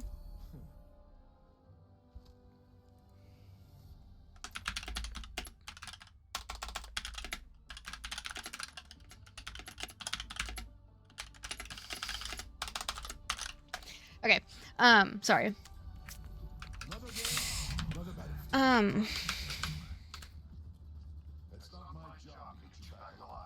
So, over the past 10 years, Russian media, more than the past 10 years at this point, sorry, this is more like 15.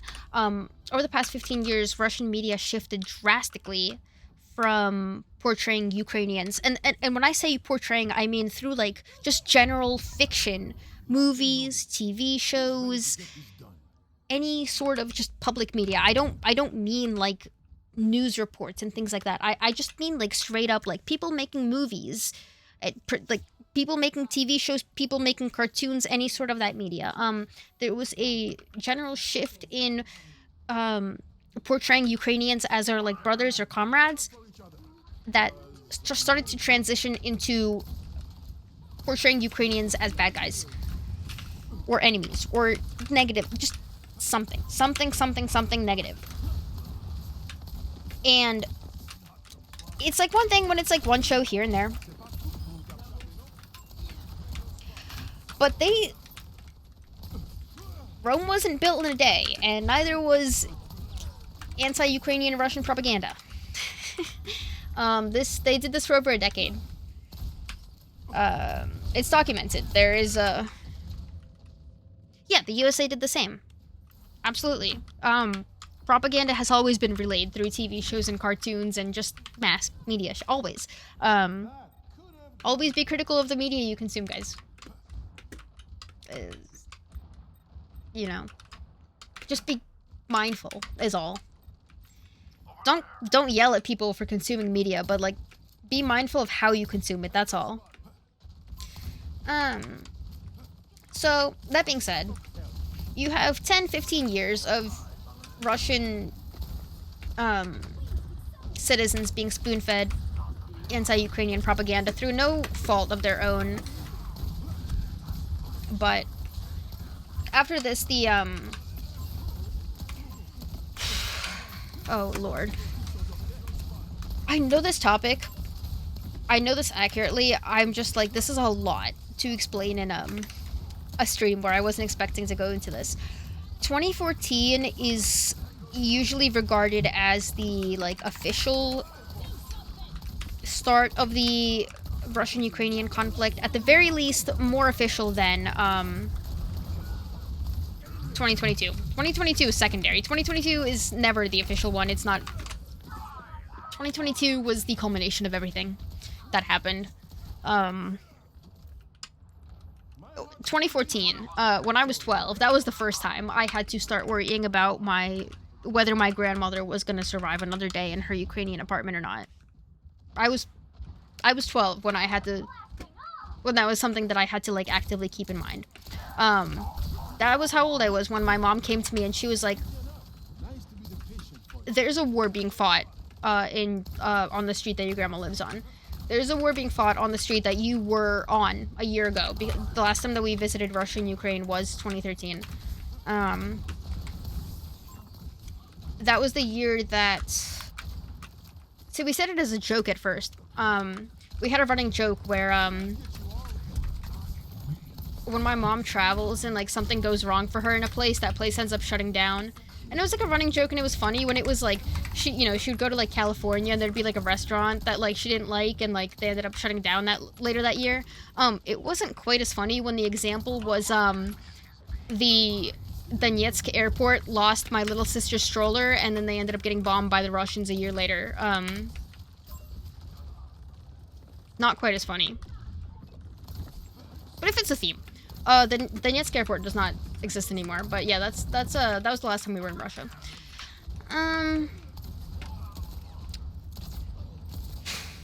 So yeah, the conflict started 2014. That was when I first started worrying. It was the best way I can compare it.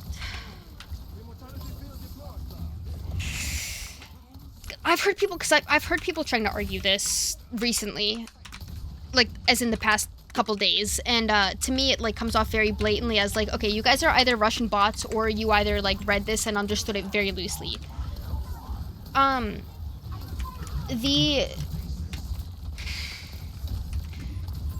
whole reason that Russian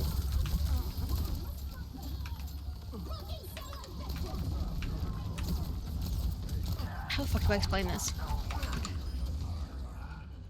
Russia will claim that part of the reason why they invaded Ukraine is because that there were Russian supporters who were being attacked for supporting Russia.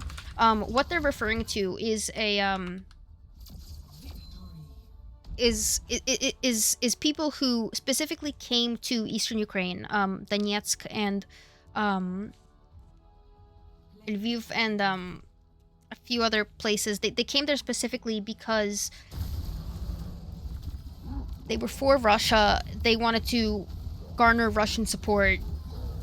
If it helps to think of it in Civil War terms, because I don't know, it's like slightly easier to swallow. Think of it like if like Confederate people had like moved to the Union during the Civil War and then started spreading like in their community they started spreading like pro-Confederate propaganda, and then like they started complaining that to the larger world as a whole, they started complaining that they were being discriminated against as a like for being Confederate, and they wanted like the Union people around them wanted to wipe them out for being Confederate. That's essentially replace Confederate with Russia, etc. That's how it is. Right.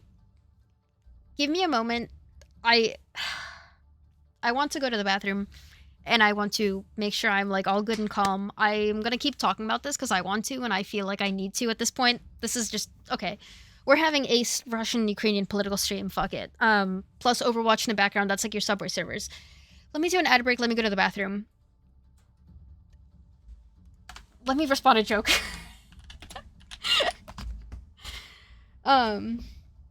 Did the Confederate side actually do that? Because I didn't know that. But that makes a lot of sense. Okay.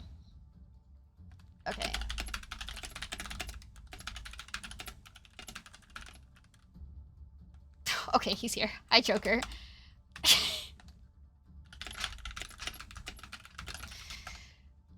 I'm gonna do an ad break really quick. I will see you guys in 3 minutes. And then, I guess, fucking more politics. Jesus. Okay.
Okay.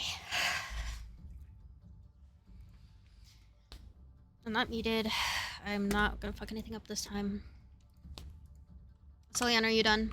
Or are you DC'd? Okay, I'll wait for you. Alright, let's see.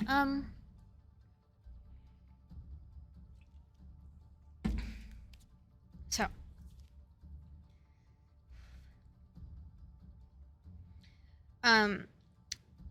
Let me get back to what I was talking about. I had like 2 people unfollow me, which is also really funny because I have never ever paid attention to how many people are following me, but that was like so obvious, and it literally happened over the span of like the last 2 hours.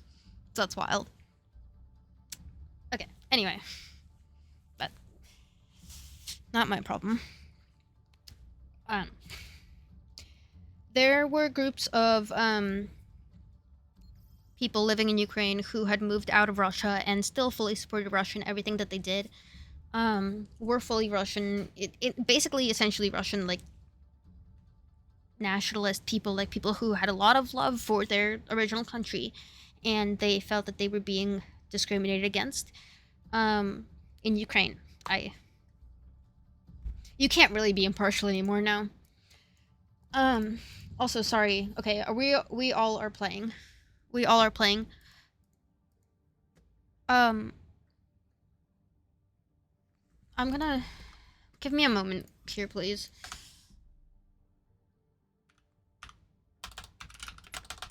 I don't know if we're doing BC or what. I don't know, because apparently I'm having a politics moment.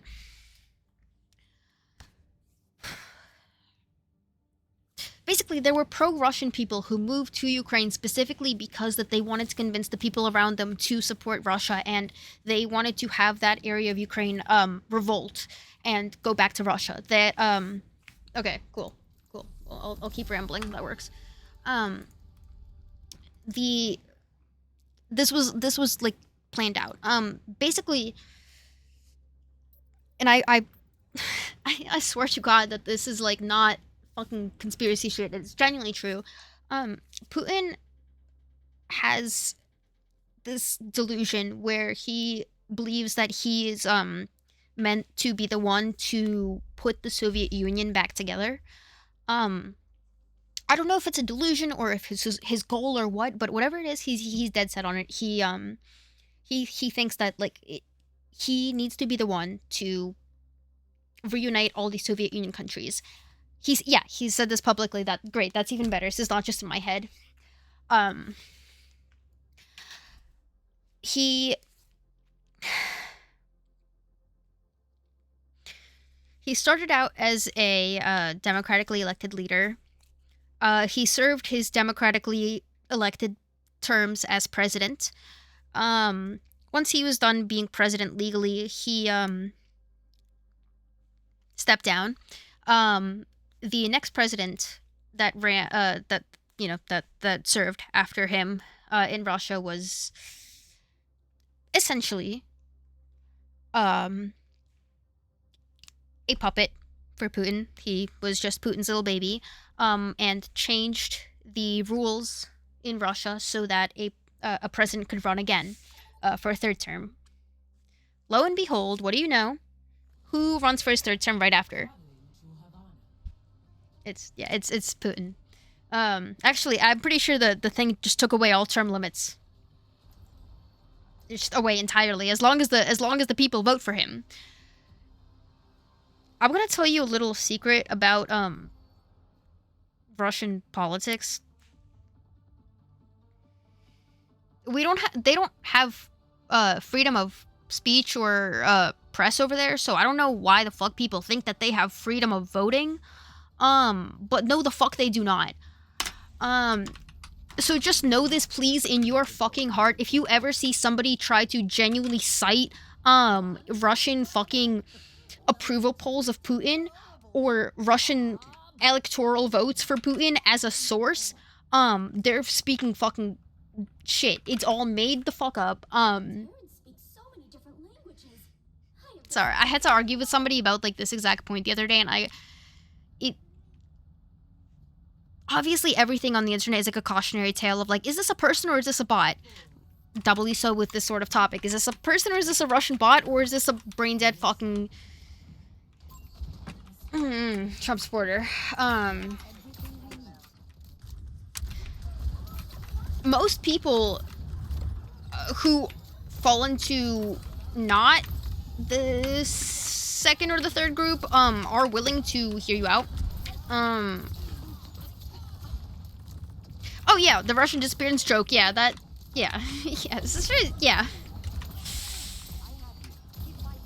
That's very much a real thing. I think they've been always fucking. I went to the first protest I ever went to was when the outside of the actual like Ukraine stuff happening was for Navalny, when Navalny died, because I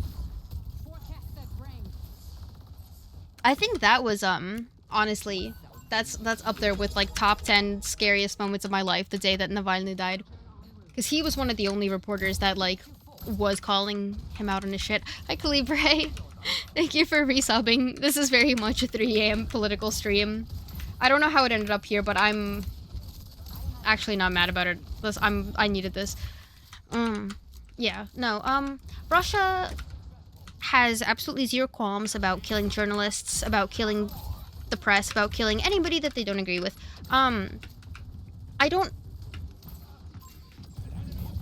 I think the thing that makes it so difficult to argue stuff like this with people is that, like, how the fuck do you even argue with, how do you argue basic obvious facts? How do you argue with someone when they don't actually like care about the truth? Because it's like, I could, you know, some of those people, you can send them news articles from every single news company in the world. You know, like, you know, all of the ones that aren't, like, you know, when they're posting about countries that aren't there, so it's not, like, inherently affiliated to, like, that country's bias, but more so just, like, presented as international politics.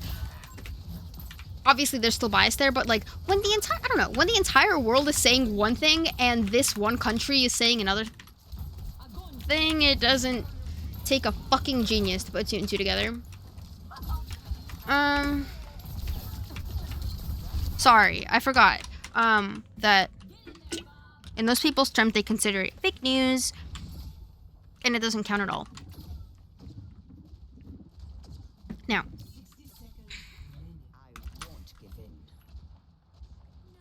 I'm trying to get back to my timeline.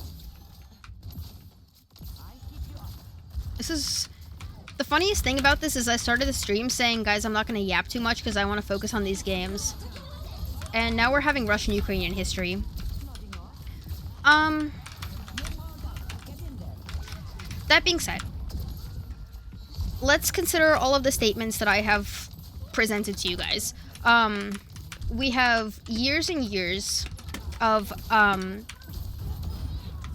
Russia changing to anti-Ukrainian propaganda in their TV shows, movies, just general public media. They also have Russian supporters moving to Donetsk and Lviv and the rest of eastern Ukraine, and presenting themselves politically as Russian supporters, essentially. It all... I don't want to argue semantics. It boils down to their Russian supporters infiltrating Ukraine and trying to convince everybody else that they're being discriminated against because they're Russian, and so Ukraine has a hating Russians problem, and Ukraine has a problem because of it. That is the exact angle that they chose to go for. That was deliberate, by the way.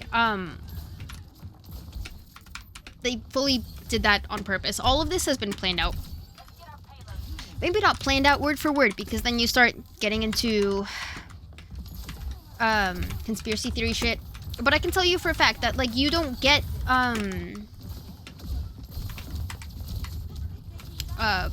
fucking political progress to this extent without years and years and years of build-up.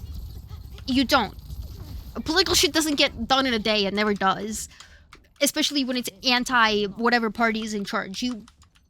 There are always layers to everything. Everything always takes a while to build up. Please just be conscious of why things happen. Even if it doesn't seem that there's going to be an immediate effect, please be conscious of, like, what possible later effect could it have down the line. Because, yeah, okay, like, doing one little thing right now... No, it's okay. It's not a big deal. Like, they're just, like, getting them out of the country. The next thing you know. There's always a next thing. There's always a fucking next thing. Regardless. 10 plus years of anti-Ukrainian sentiment, and propaganda in the public media in Russia. 10 plus years of a complete lack of democracy. No free speech. Of people moving to parts of Ukraine and basically trying to convince defectors to exist. All I have is logic. That's all I can use. Naturally, there is a population of Russians in Ukraine. They were being persecuted against. They came there on purpose, and then they actively made a problem. On this, they did that on purpose. They wanted to cause a problem. They wanted Russia to have a reason to look at Ukraine and say, you guys are picking on Russian people that live in your country. they wanted to have a reason to look at Ukraine, to look at Donetsk and those eastern parts of Ukraine and be like, you guys are like mistreating the Russian-born people that live there. Why are you doing that? You guys are anti-Russian. You guys hate us. The Russian people that came to Donetsk and Luhansk and Lviv, they did that on purpose. They wanted to sow that discourse. They wanted people to be upset at Russian people because they wanted Russia to be like, oh, you guys hate us. Because that's it. That's the excuse that they needed. Now, of course, Leave a broken world behind. on top of that, you have the actual reason that Putin gave officially for invading Ukraine. Now, again, at the time, the way that the Ukrainian invasion was presented in Russian media back in 2022 was as a special operation. Again, I can send you the articles. I have first-person sources. I have my friends who were there and were, you know, right. I don't need to keep justifying myself, but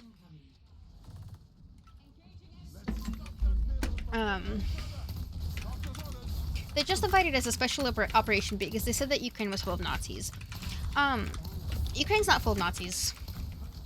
A lot of people in Ukraine were actually refugees from World War II. I would like to point your attention to one of them. I died for that in Overwatch. Sorry, Joker. Sorry, Celiana. I'd like to direct your attention to one of them, at least down the line.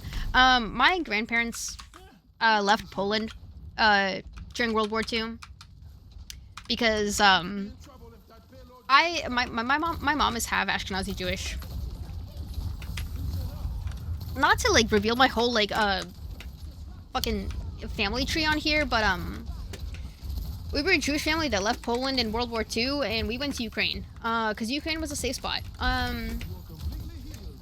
For a lot of fucking Jewish refugees, a lot of them, Jewish and Polish, and a lot of them went to Ukraine.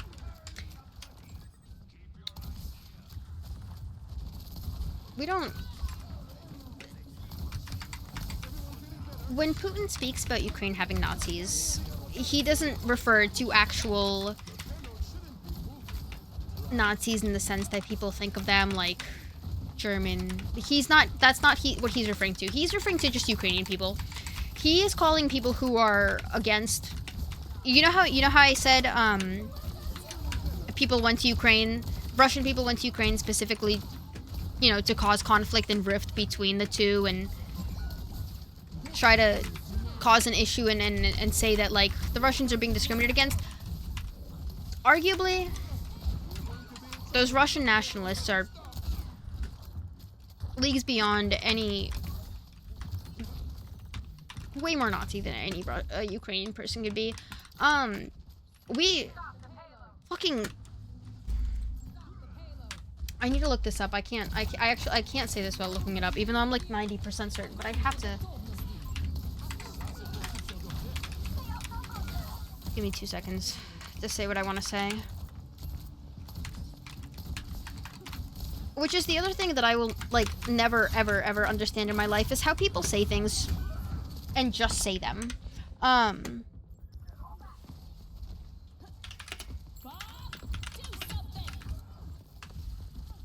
Okay. Yeah, I was right. Zelensky's Jewish. If you could explain to me why on earth a president of a country would be Jewish and also somehow full of Nazis to the point where that country needs to be invaded, then you are better at dealing with bullshit than me. Because I cannot, for the love of God, explain it, because it's not fucking real. We don't have a Nazi problem in Ukraine. We have a Nazi problem in America. We have a Nazi fucking problem in Russia. Is every single person in Ukraine perfect? No, the fuck we're not.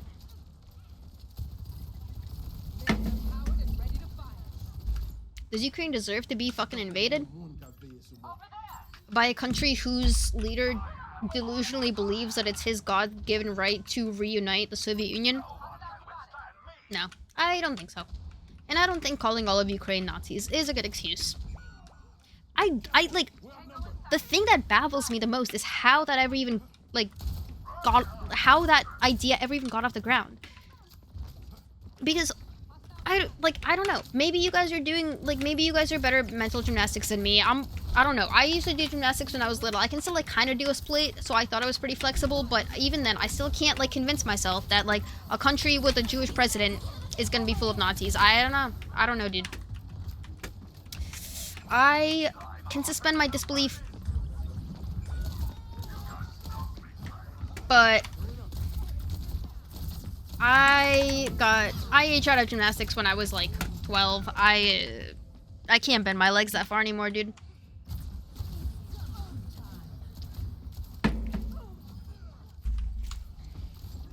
Also, if there was a genuine Nazi problem in Ukraine, we would have heard about it way longer, way before Putin ever started saying something about it, and way before, like the second before fucking Putin invaded. Like, you'd think he would, you would think that if Ukraine had a genuine Nazi problem, like genuine to the point of needing invasion, that we would have heard about it long before 2022, long before 2014.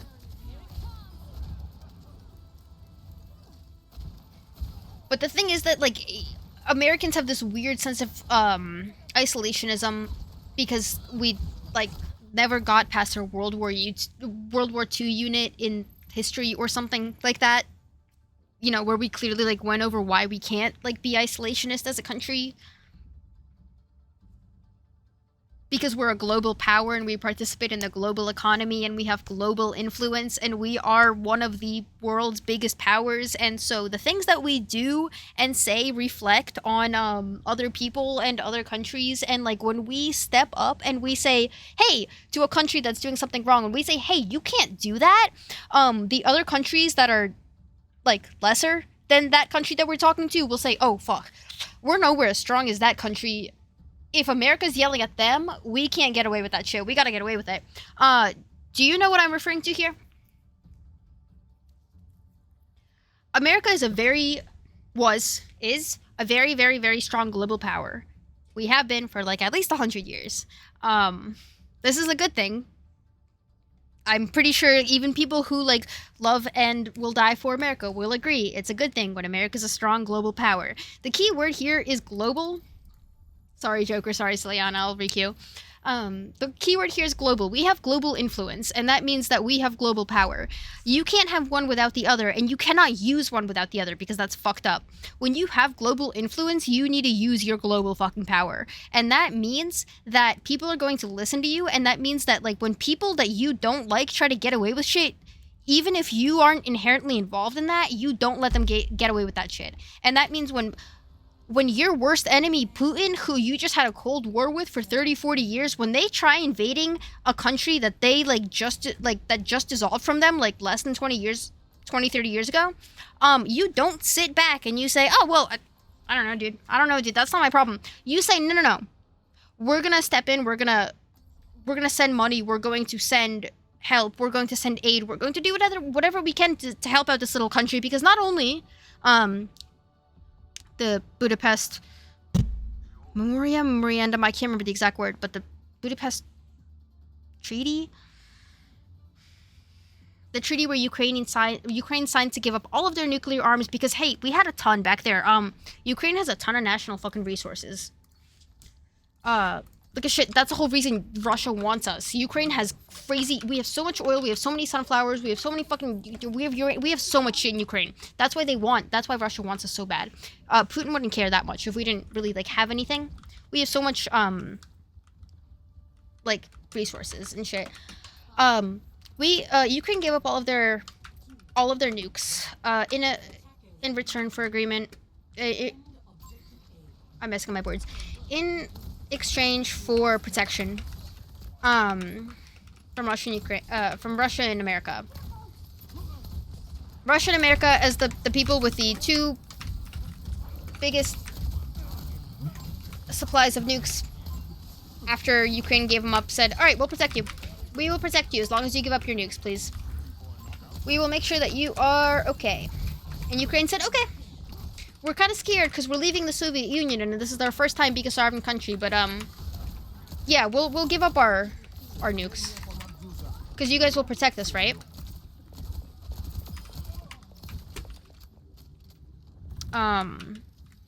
So I don't think I need to like make it any more clear to you that Russia violated the rules of that treaty. I'm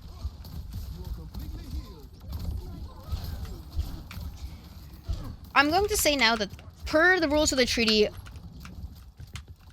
and per America agreeing, it was our right to step in and help Ukraine. There are some people who would argue against the treaty. I keep like hearing arguments against it. Which in turn is my second argument. Regardless of any treaty or memorandum, any sort of agreement that we come to, and what I was talking about when I was saying global power, global influence, when you are one of the top 3 strongest countries in the world with the top 3 most influential economies, when the US dollar is one of the strongest monetary values in the entire world, when your word is almost law in like a lot of countries, if a country like Russia decides to invade a neighbor smaller than them, a neighbor who they pledged to protect years before, a country that gave up their nukes and their arms and their weapons in exchange for protection, when that bigger country invades that smaller, helpless country, and you have all this power in the world, it is, unfortunately, your right to step in and go, no, so we're not okay with that. You guys can't be doing that. It's like I don't know how to, let me see. You know how when you're a teacher, like a teacher of like an elementary school class, and there's like some kid who's bullying another kid and like trying to beat him up. You as a human being, you're not bound to any laws that tell you that you have to call out that student because how dare they bully another student, right? Bullying is not outlawed in the Constitution. You have no like incentive as a teacher to call out a kid for bullying. But as an adult, as a rational adult surrounded by children who don't know better, you are the one who has to step in and be like, hey, this is not how we act. I don't want anyone to get the wrong idea. I don't want anyone to get ideas of their own and try to start doing things. These are harmful. These are harmful ideas, and we don't do that. We don't treat people like that. We don't treat countries like that. And that was supposed to be America's role in stopping Russia's invasion of Ukraine. Now I argue this with everybody. Shout out. I will say this. Shout out to my ex who was very much from Florida, but did not believe me. But when I explained this thing, when I explained this whole Ukraine thing to him in like these terms of like we have a fuck, what is the fucking word? What is the word? I can't remember it. It's like we have a need, but it's like similar. We have a this is what we should be doing. I can't not remember the word for that. This is what we should be doing as a country, as America, as influential America. We need to be stopping other countries from getting away with things that we don't want anybody getting away with. If we don't want China to invade Taiwan, then we don't want them to see Russia. Then we don't want them to let them see us letting Russia get away with attacking Ukraine. If we don't want big countries to invade smaller countries, then we need to not let Russia, aka a big country, invade Ukraine, aka a small country, right in front of our eyes. That's like pretty kind of basic info. And I feel like I'm going crazy because like I have people arguing with me and genuinely saying, obligation, thank you. That's like similar, close, if not. I feel like there's something, but it's close enough. I'll go with that. We have an obligation to countries to uphold the right way to act.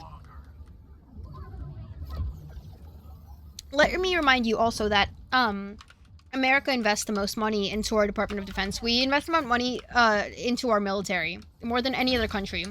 The majority of our tax dollars go to the military. We are also, in terms of, I hate to use Cold War terms because it doesn't feel right in this day and age, but in terms of first world versus third world countries, in terms of like strength and power, America has always, we're up there. Our military is up there for a reason. We are the strongest military. We have a strong military because we want to influence things. We don't have a strong military to keep ourselves safe. We're isolated. We don't have threats around us. I feel like I don't know if I need to explain that, but Canada's not a threat to America. Mexico is not a threat to America. Europe has different things. Asia has different things. The United States of America does not have a geopolitical enemy that is directly next to them. We don't experience that. We are not in direct danger of being invaded. We don't have a neighbor, a literal neighbor who is right there next to us, armed and ready to blow us up at any given moment. We're not in that sort of danger. We have Russia, right? Russia can send nukes over, but don't worry. Trump has that covered because he's been, every time he sucks Putin's dick, it gets pushed a day back. So don't worry, guys. We're good for like at least another 3 years before Russia nukes us. Trust me. Sorry. I have to get that in there. He bombed my grandparents. I can make fun of him a bit. The point is, you know what?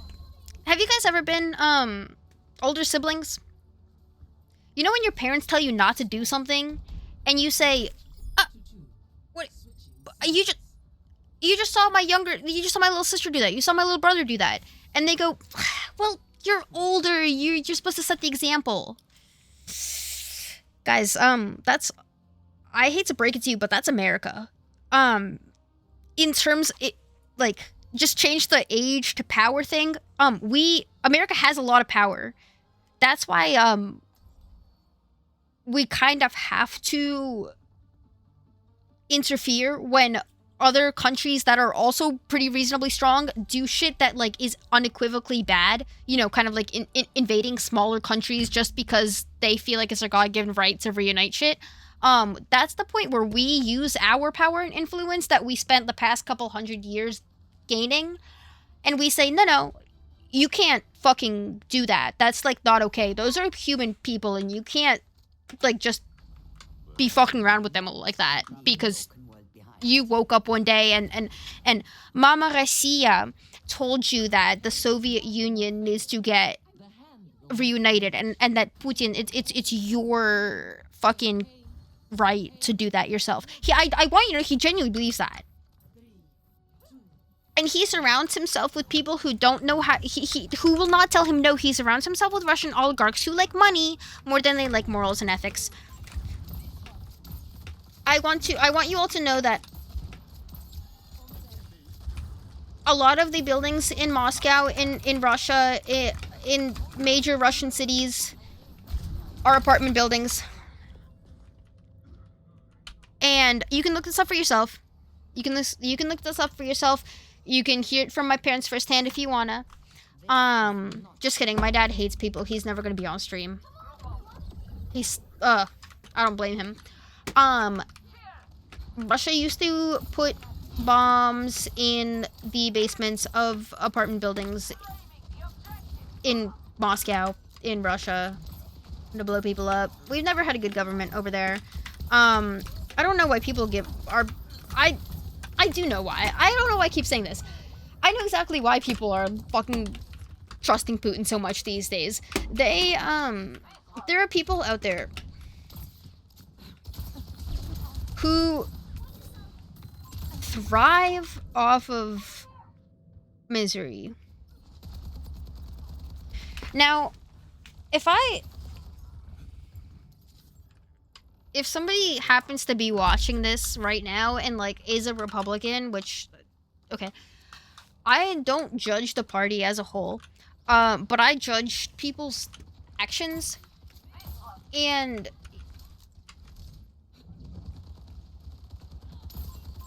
I don't know, dude. If you support the actions of the political party, of the Republican Party after the last couple months, and after them, like, pretty clearly aligning themselves with Russia and shit,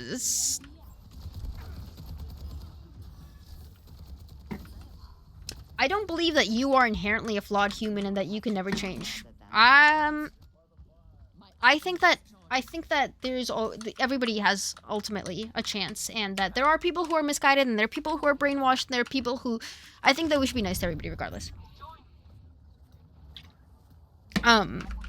Unless I'm talking to, I can't, you know what?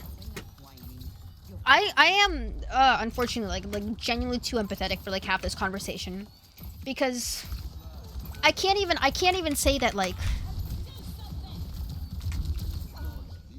I couldn't even get mad at a Russian soldier, because over the past 2 years, my mom told me, and my grandma who lived in Russia also then told me about the people genuinely getting snatched off the...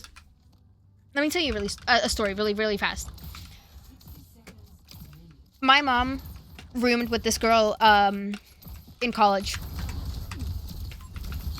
back in the 90s in Moscow. Her name's Irishka. I love her to death. She really likes photography. She likes videography. She had a camera really early on. She's the reason that I have video proof of my parents' wedding and of the trip that we took to, like, for my parents' birthdays in 2005. I have video proof of all of it. I have videos of little 3-year-old me, of little baby me. I have so much history saved in videos because of my mom's best friend, Irishka. In 2022, when the war started, Irishka had a husband, and at the time, the war started, and Russia started really doubling down on its draft and on conscripting soldiers. I don't know if you guys know how the Russian draft works. It is, congrats on the Play the Game Joker. Every male over the age of 18, has to register for the draft. Excluding those with, like, extreme medical conditions. I know this for a fact because my dad was born and grew up in Russia. He was supposed to have been drafted, but my dad was super, super fucking blind when he was younger, and he got out of having to register for the draft because of that. Then I was born, and then, like, he used to wear these, like, really thick glasses. I was, like, 1 year old, and, like, he ended up getting LASIK in Moscow in the early 2000s, which is, like, a crazy thing to do because, like, who knew what the fucking standards were then? He ended up doing that because I kept breaking his glasses as a little kid. So that's my proof. Yeah, my dad was supposed to get drafted. He didn't because his eyes were so bad. So, other than that, though, Russia has what is the mandatory military service. When the war started, they kind of started running out of people. after a little bit. They kind of they very heavily underestimated. They genuinely, I didn't mention this. They genuinely thought that Ukraine was going to be a rollover. They thought that they were going to be they thought they were going to roll through Kiev, they were going to roll through the rest of the country. That was genuinely the plan of the first month or two of the Ukrainian invasion. This was never, we were not supposed to be here. We're not supposed to be here to this day with an existing Ukraine. That was never the plan. They wanted to get rid of Ukraine like within the first year, if not the first 6 months. That was always Putin's plan. 2 weeks. Yeah, it is a testament to Ukraine's resilience and the support of the world. I don't want to overlook that. I love and appreciate every single country that sent money to Ukraine, and money, support, troops, arms, anything ever. Thank you. Thank you. Because of you, whatever dollar or anything that anyone ever contributed, thank you. That is one less bit of fucking land that won't be destroyed, that I will get to see again when I come back there, and I haven't seen in 12 fucking years. Anyway.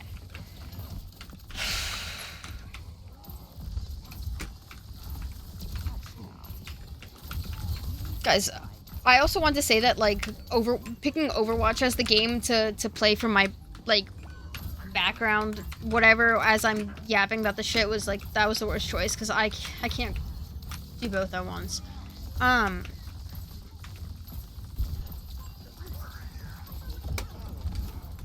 Anyway. Yeah. So, Russia genuinely did not expect, their invasion in Ukraine to last this long. They called it a special operation, presented that very clearly. That was how they presented it to the media. They were like, guys, this is a special operation to remove the Nazis from Ukraine. This is the denazification of Ukraine. Now, I don't know about you. Denazifying a country with a Jewish president sounds pretty crazy to me. Crazier things have happened, I'm sure. But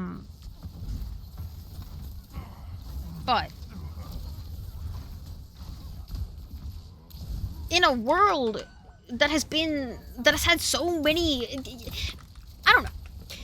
In a world that has had so many issues with Nazis in the past 100 years already, you're gonna tell me that country with a Jewish president has Nazi problems? I don't know, dude.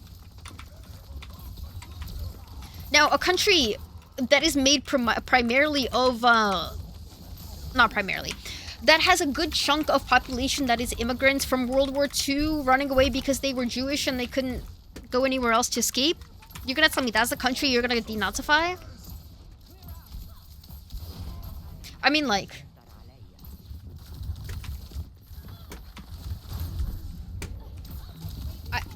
I've always wanted to trip that hard. I've always been scared of, like, taking, like, LSD and shit, but, like, if you guys are making shit up like that without drugs, then, like, let me know what you're doing, because I would love to. I would love to know. Anyway.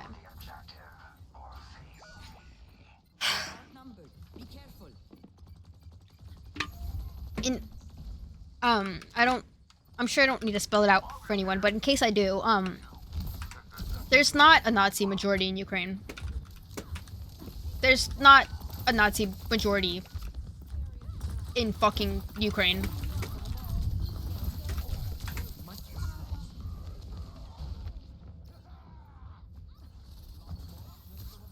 I don't even know what I'm supposed to say. Like, if somebody was like, oh, like, what's your proof? What's my fucking proof? I don't... Everything. The fucking news. How do you argue with someone who doesn't care about the news? How do you, like, give sources to somebody who doesn't care about statistics, dude? I don't fucking get it. Anyway. Point is, Russia never meant to fight this long. Russia never meant to fight. I'll lose all these people. They never expected this. I was talking about Rishka. Let me get back to that. So, my mom's roommate in college. She grows up. She has a husband. My hand's bleeding. 2022. Russia starts the war. Russia quickly realizes that, oh fuck, this isn't gonna be like the 2-week operation that like we thought it was gonna be. Clear, please. Because thank fucking God that the Western world steps in and helps out Ukraine. There are Republican people who say we should have never sent money to Ukraine. If we had never sent money to Ukraine, then we would be fucking living under Putin right now. And I'm sorry if that's what you guys want, but We're getting sloppy. I don't trust that man half as far as I can throw him. And I can't throw anything except the fucking color guard flag.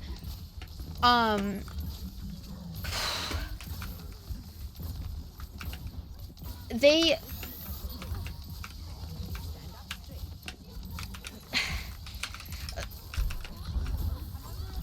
post-draft,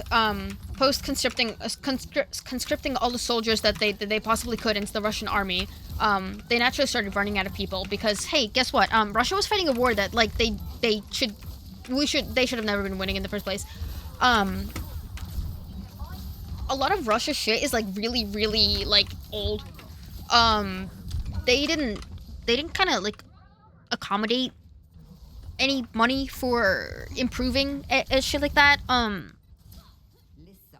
A lot of Russian tanks, a lot of Russian weapons, a lot of Russian just war arms in general were really old, were really outdated, were really not good. So a lot of money was spent, a lot of forces were spent into shit that just, like, didn't have a lot of life expectancy, basically.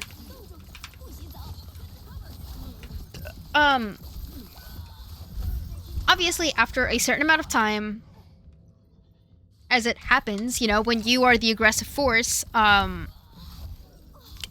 is fighting a surprisingly,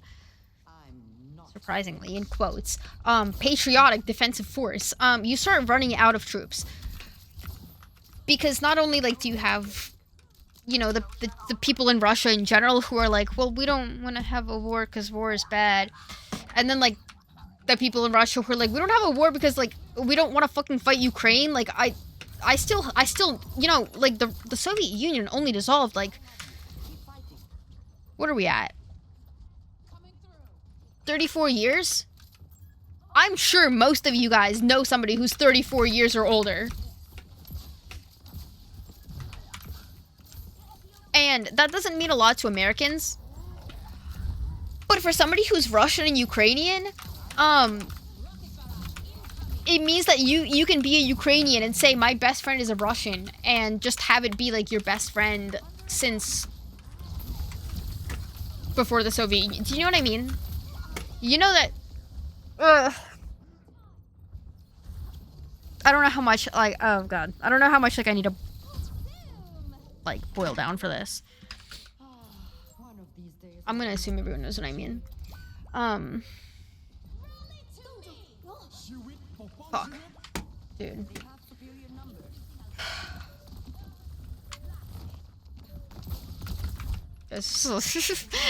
I don't think I can be a political streamer and an Overwatch streamer at the same time. I gotta pick one of the two.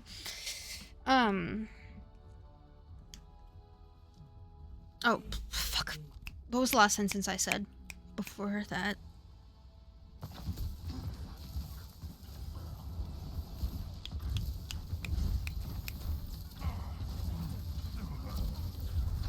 I'm blanking. What the fuck was I talking about?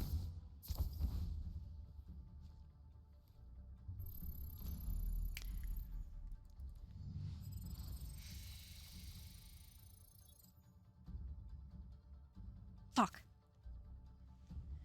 I'm having, like, the panic moment where I'm, like, trying so hard to think of, like, what the fuck I was just talking about that I'm, like, panicking about it, and I'm like, it makes it hard to remember. Can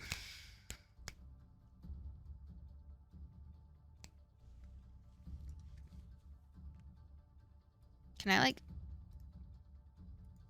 go back in my own stream? Yes, but I'm muted. Sorry, I'm super high. That's fine. I think you're talking about 34 years since. Yes, I need more context than that though. What if I like? It, you know, it almost like genuinely makes me wish that I did stream super often, because then I could just like go back and like rewatch my own VOD and like see what the hell I was talking about, because I never know what I'm talking about is my problem. No, what the hell were you talking about? Is that weird to watch my own stream? Give me one sec. Ew. Ew. Okay, I don't like that. Wait, I can't scroll backwards through this, can I? I don't know how it works on mobile.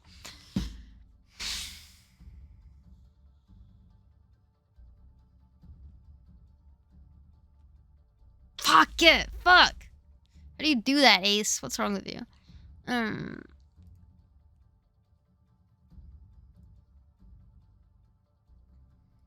got it. I got it. I got it.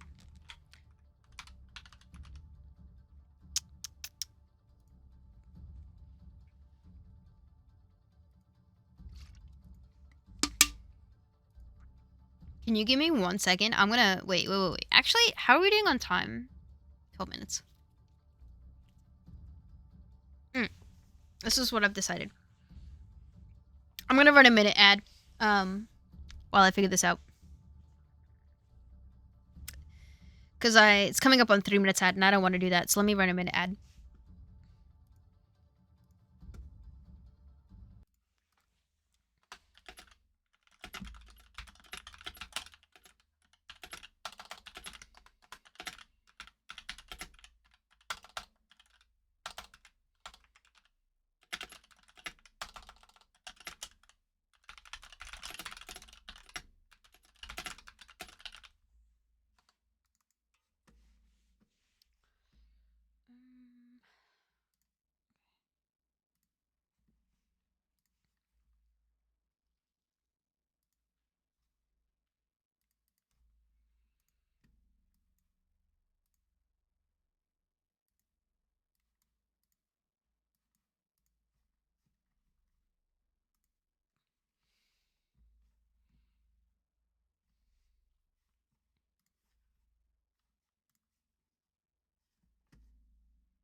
Am I stupid, or can you not go back in a VOD? I swear to God, I thought you could.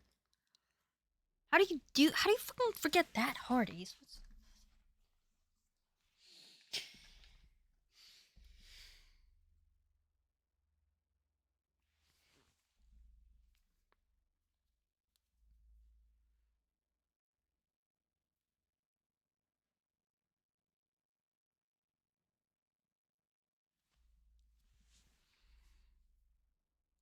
I am just like constantly baffled by my ability to forget. Fucking a second. Don't tell me I have to end the stream before I like go back through it. Can't even go back on my phone or some shit.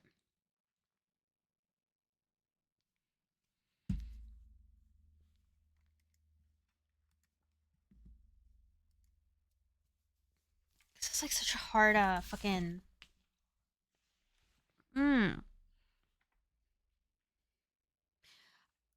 I can get back to something. I still haven't made my whole fucking point about Arishka. I think this is probably what I was talking about. The Russian government was running out of fucking soldiers in 2022, 2023. They never expected the war to go on this long. They thought their special operation of Ukraine was going to be over and done with. Fun fact, it fucking wasn't. Hi, Blast. Thank you for cheering. That was 200. Oh, okay. Here we go.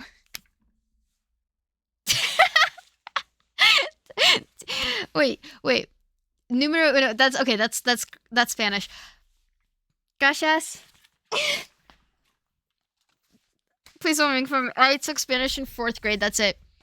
But thank you. Спасибо большое. Дякую. Дякую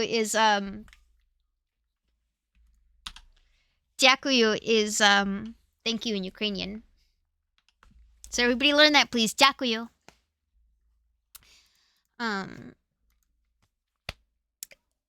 So after they started running out of soldiers, aka I want to like I want to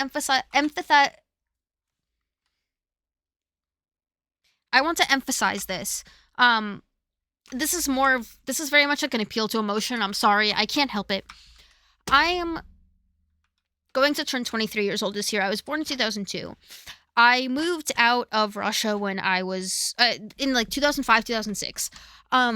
If my parents never had an opportunity to go to America, I would be either in Ukraine or Russia right now, and all of my male classmates would be dead.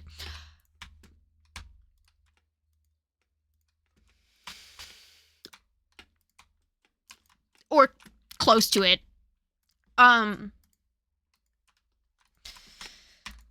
Not to like put a damper on things, but I really do want to like remind you guys of like how heavy the situation is. These are people my age. And I don't think it's conceited of me to say that I look pretty young for my age. I'm 22, I'm 22 and a half, almost 23. These are people my age that are dying, that have been dying for the past 2 years. These are people, men, those are boys that are my age that I would have had a crush on if I had never left Ukraine. Those are people that would have been in my grade that I would have had a crush on, that could have been my friends. Those could have been someone I dated. Those could have been someone that I was best friends with. Those could have been someone that I... Do you get what I mean? Those are... I don't think there's a word in English, for people who are just close to your age in general, but, in Russian, это мои ровесницы. Это были бы мои друзья. Я бы их знала. Those would have been my acquaintances, my friends, my classmates. The people that are fighting in Russia and Ukraine right now are those people.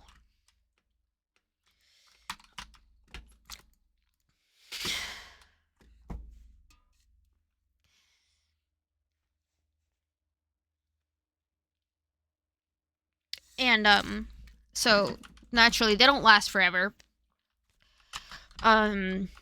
Which is why, after a while, Russia started running out of soldiers, and they started enforcing a little bit more mandatory conscription. And this is where, Irishka and her husband, come into the story. And I'm sorry for how long it took me to get to the point, because I know I started talking about Irishka quite a while ago.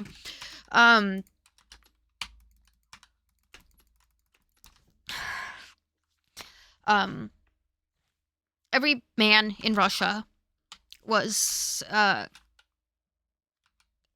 to go into military service. They, were taking everybody. It was probably the clearest sign of Russian desperation that I had ever seen. It was when my mom sat me down and told me that they were taking people with literal pacemakers and shit in their chests just because they didn't have anybody else to claim off the streets for their fucking murderous fucking draft. And this is the way it works for multiple countries. This is not just Russia. This is how countries with drafts work. When you are eligible for a draft, when it is a mandatory draft, it is mandatory. However, something being mandatory doesn't make it any less dehumanizing. I can tell you stories about men, Russian men, and even if they're Russian, I still have empathy for what they went through, and I'm sorry that they went through this. I'm sorry that Russian men were being snatched off the street in 2020 and 2022 and 2023. Snatched off the street, taken to holding cells where their family was contacted and said, "Hi, your son is going to the military. Please send over any clothes and items and belongings that you think he would want to have with him." Because that's what Russia did when they started running out of drafted soldiers.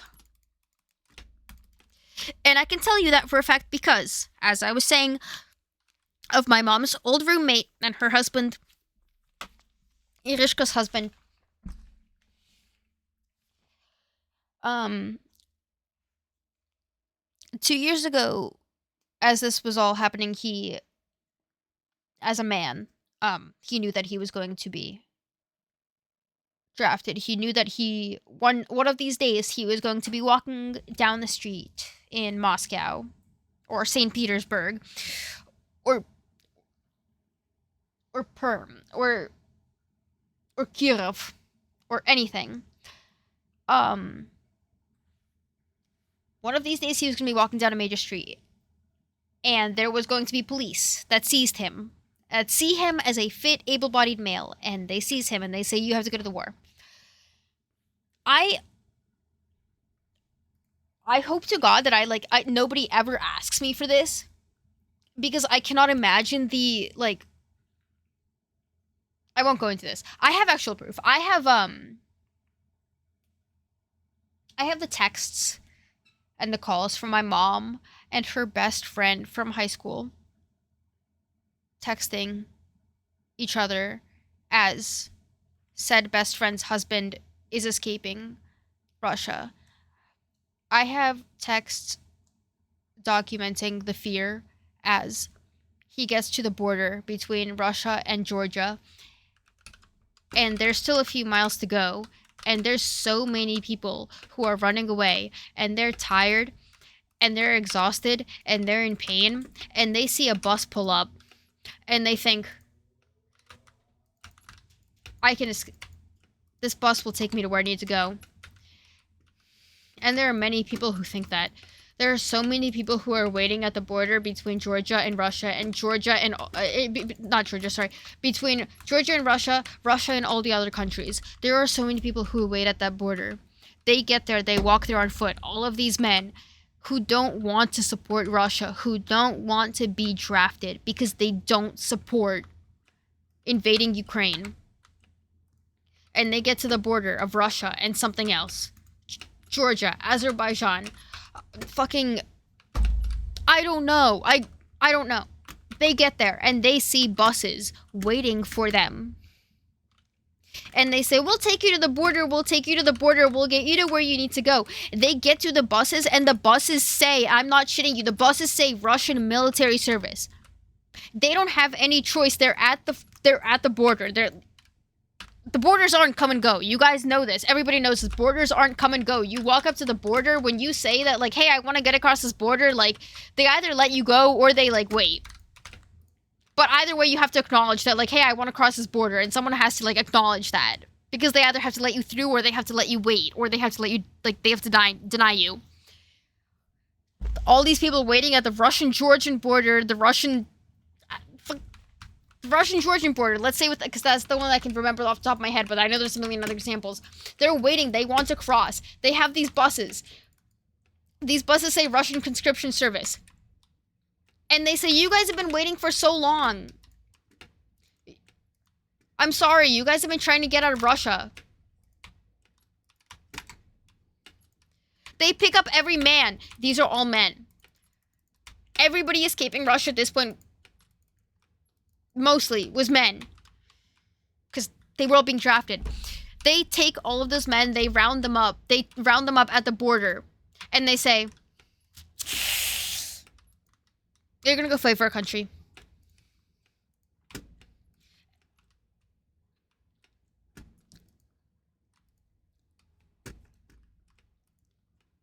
And fuck.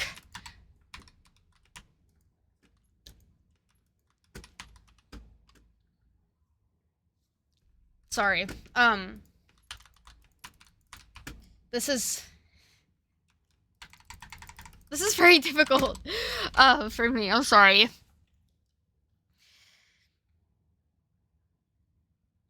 They put people who had walked and drove and ran for days, for hundreds of miles, for ages.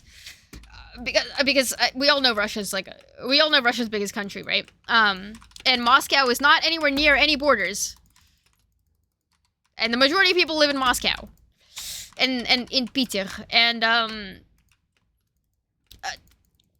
the majority of people in Russia live in its major cities. We like not like to America's extent.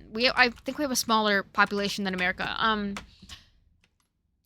It's more expansive than that. Our farm lands are bigger. Our country's bigger.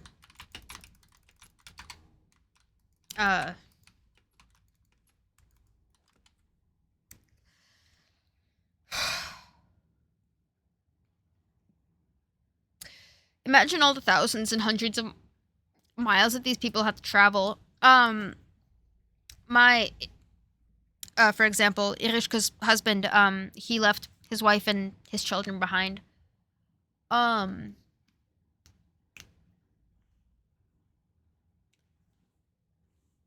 sorry, guys. It's me that's boosted. I'm not even boosted. I'm just fucking explaining. I have to explain Ukrainian lore to my stream. I should take a break, but if anything, I should take a break from Overwatch because I'm trying to not mess up people's ranks. But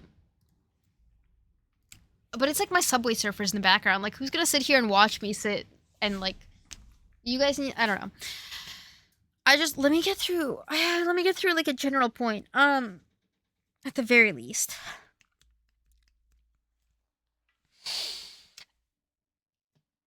They had no choice. They didn't. If you lived in Russia, 2022, if you were a man living in Russia in 2022, you had two choices. I'm dead serious about this.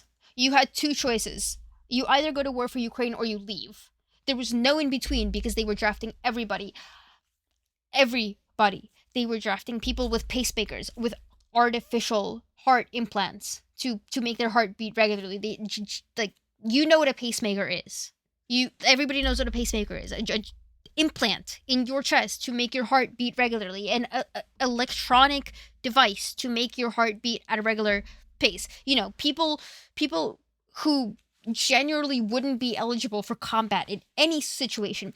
People who were half blind, people who had cancer, people who had debilitating diseases.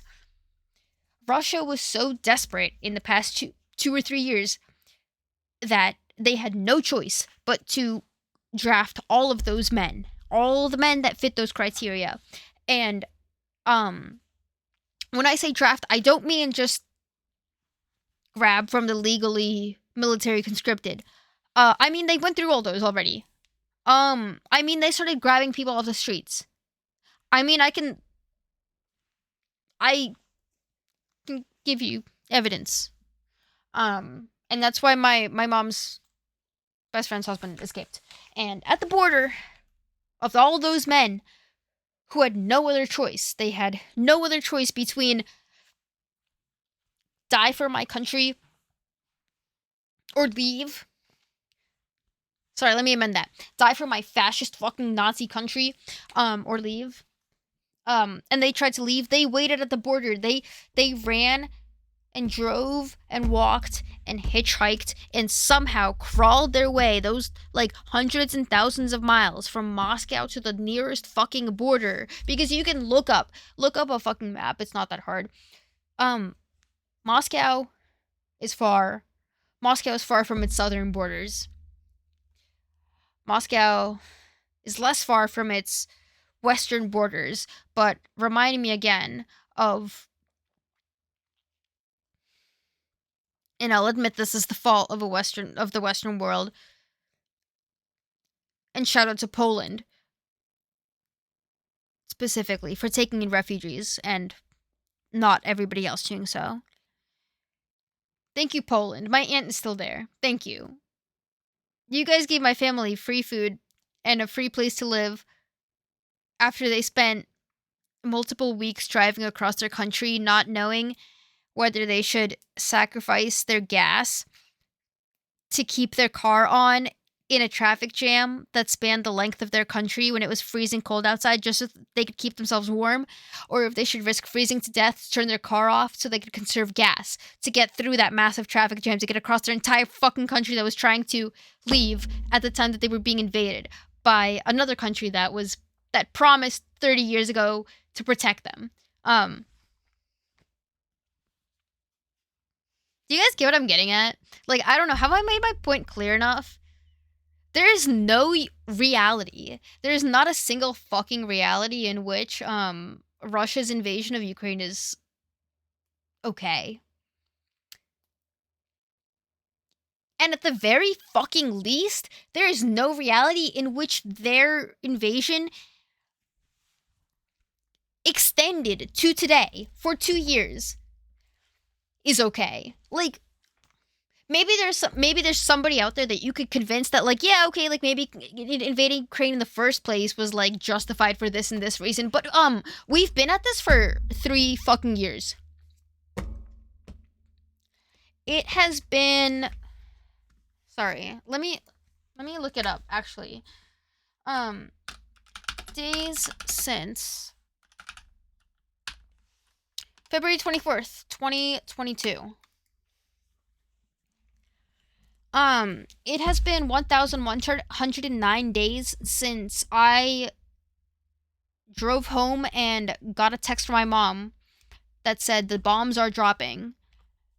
And I went to work the next day, and I had to make coffee and make frappuccinos for people, knowing that there were bombs actively being dropped on my family, and I wasn't sure if my grandma was alive. And I had to go take a midterm that day, and I didn't know if my grandma was alive the whole fucking time. Anyway.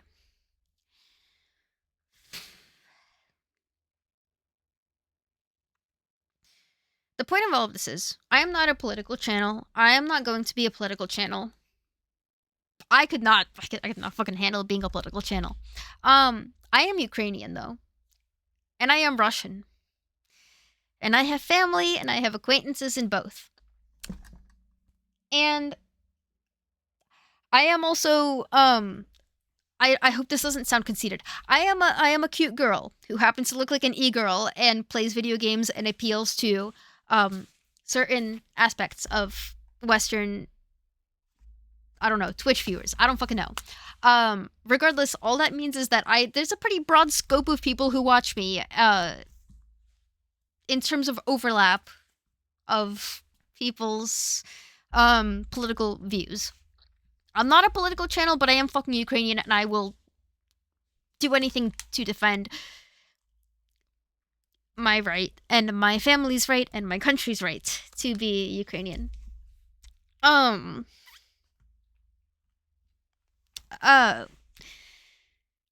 There's more people here than I expected there to be.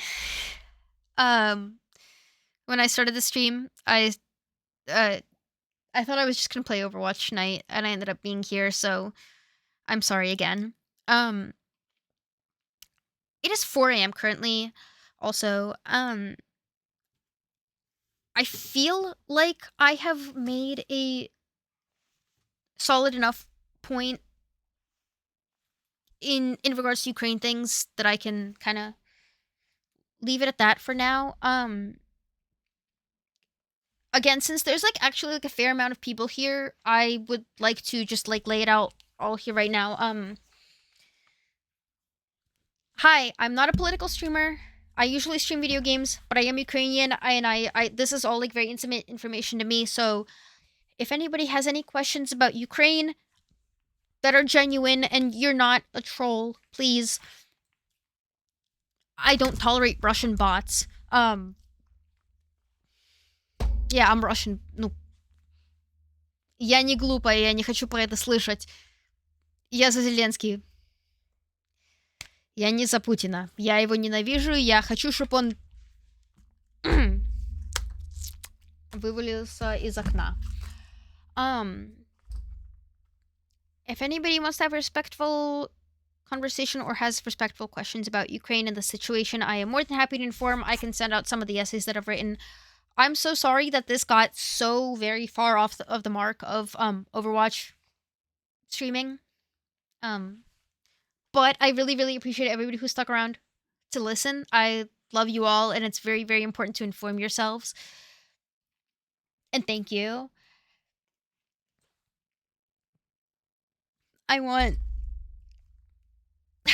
It means a lot to me when people in America pay attention to politics and pay attention to Ukrainian politics, and they care and they show care for. Thank you. Is it really sound? I'm sorry. It's free. I gotta be careful about it. Again, I will say this. My Discord's in my bio. All of my social media links are in my bio. If you ever want to debate with me about Ukraine stuff, or not debate, because I don't debate this kind of stuff. That's not a debate. Ukraine was invaded. I hate Putin. He's a dictator and he. I don't support Trump. I don't support Putin. I feel like I don't need to say all of this. I can't. But like, just in case, I can't help it. I can't help but over justify everything. If anybody has questions about Ukraine, if anybody has genuine questions that they need answered, you can DM me. You can join the Discord and ping me and be like, "Hi, I have questions about Ukraine." I will genuinely answer you. I'm a real person. I'm not a psyop. I'm a real person. I promise. I can I can send the baby pictures of me in Ukraine and the baby pictures of me in Russia. I got family from both sides, dude. I've been there. I've been in both fucking places. I swear to God, like, that 99% of the people that are arguing this at this point have not been there. I don't know, dude. I'm sorry. Have you been to Moscow? Have you been to Peter? Have you been to Kiev? Или Kramatorsk? Или Кирово-Чепецк? Или Кремячинск? Или Мариуполь? Ты был в Мариуполе? Потому что я была в Мариуполе. Я знаю кого-то, кто потерял свою руку.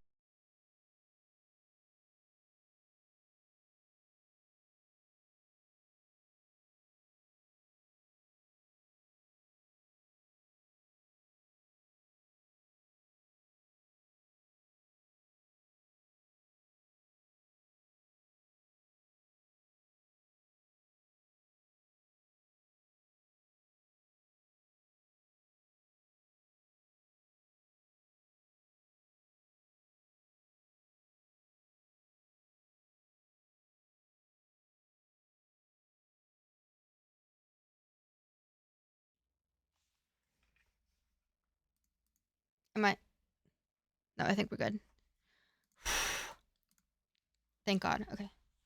Because I muted myself last time accidentally.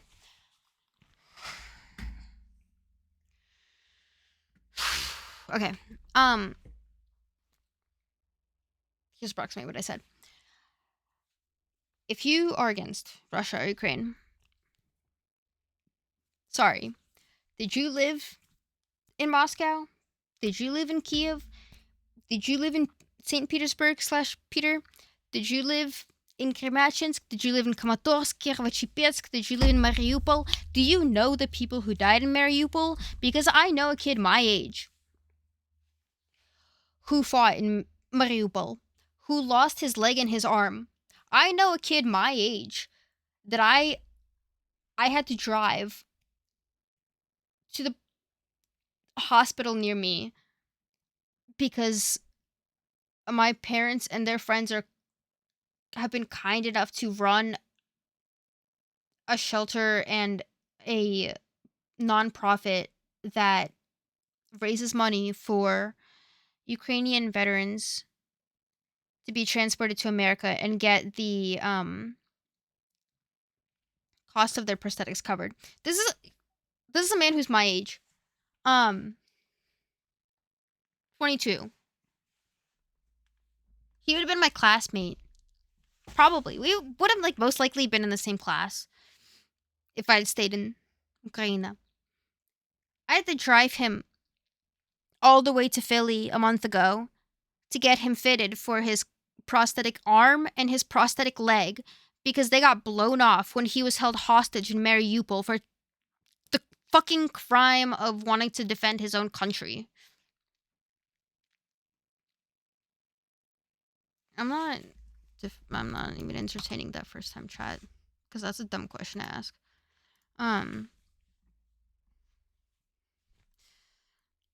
There's a before I end the stream, I will say that there's a lot that you can do for Ukraine. If you're in America. Doubly so if you're around the northeastern states. Like PA, New York, New Jersey, Maryland, you know, like New England states, etc., the mid-Atlantic ones. If you're around that general area, please feel free to message my Discord. Please feel free to DM me directly. If anybody is ever curious about, like, is there anything I can do to help out? I can find you people. I can find you places to help out. I know a lot around PA, New Jersey, New York, things like that. I've written essays about their validity. I have helped out myself, all these nonprofits. I have personally met and drove and I think this is what makes my testimony the most valid. This was like a month ago. My mom asked me if I could drive two of these guys to the prosthetic center in Philly because they needed to get fitted for their new prosthetic legs and arms and such. Or they just like needed updates, needed to check in with the doctors. They were both around my age. And like I had to ask my mom to, like, if it's okay, like please next time I don't want to drive them again because one of them flirted with me and like tried to ask me out like multiple times and I was like it was way too awkward for me. There you go. There's my fucking proof. I can tell you that there are definitely Ukrainian soldiers my age volunteering for the war because they're getting hurt and they're being sent to America and they're flirting with me while I'm taking them to get their prosthetics. This is the worst joke I've ever made, but it's true. And that's why I'm the only one who's allowed to make the joke. I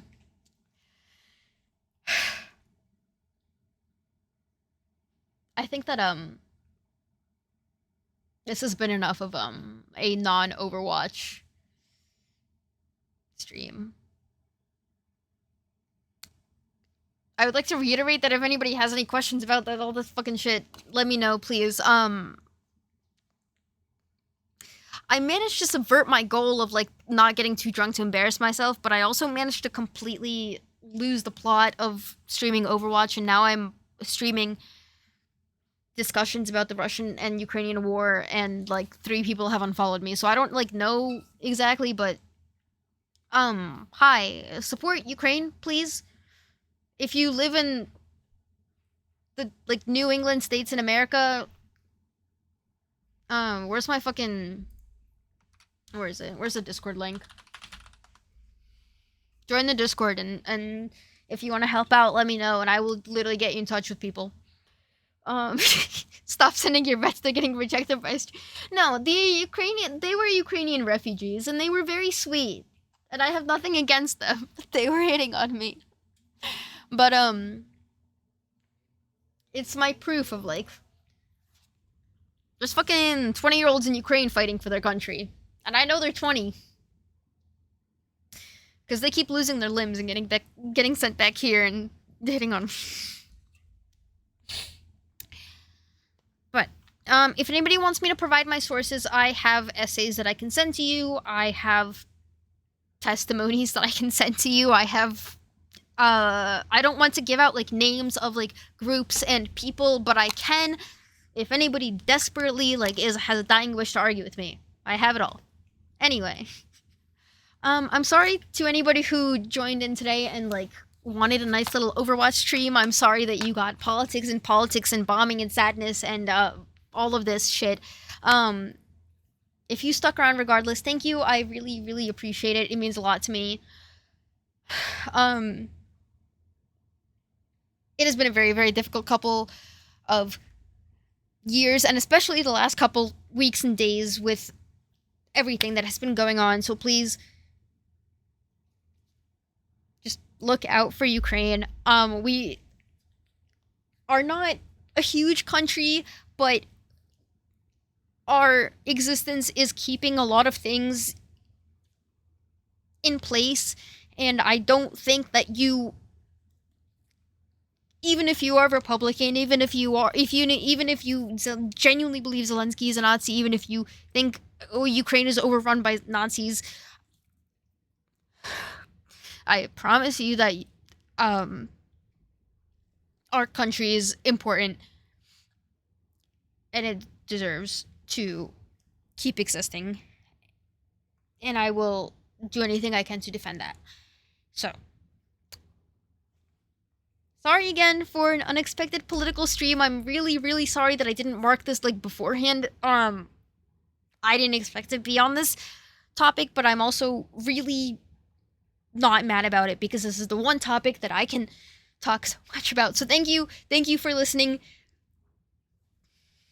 Message me if you want sources. I can back it all up.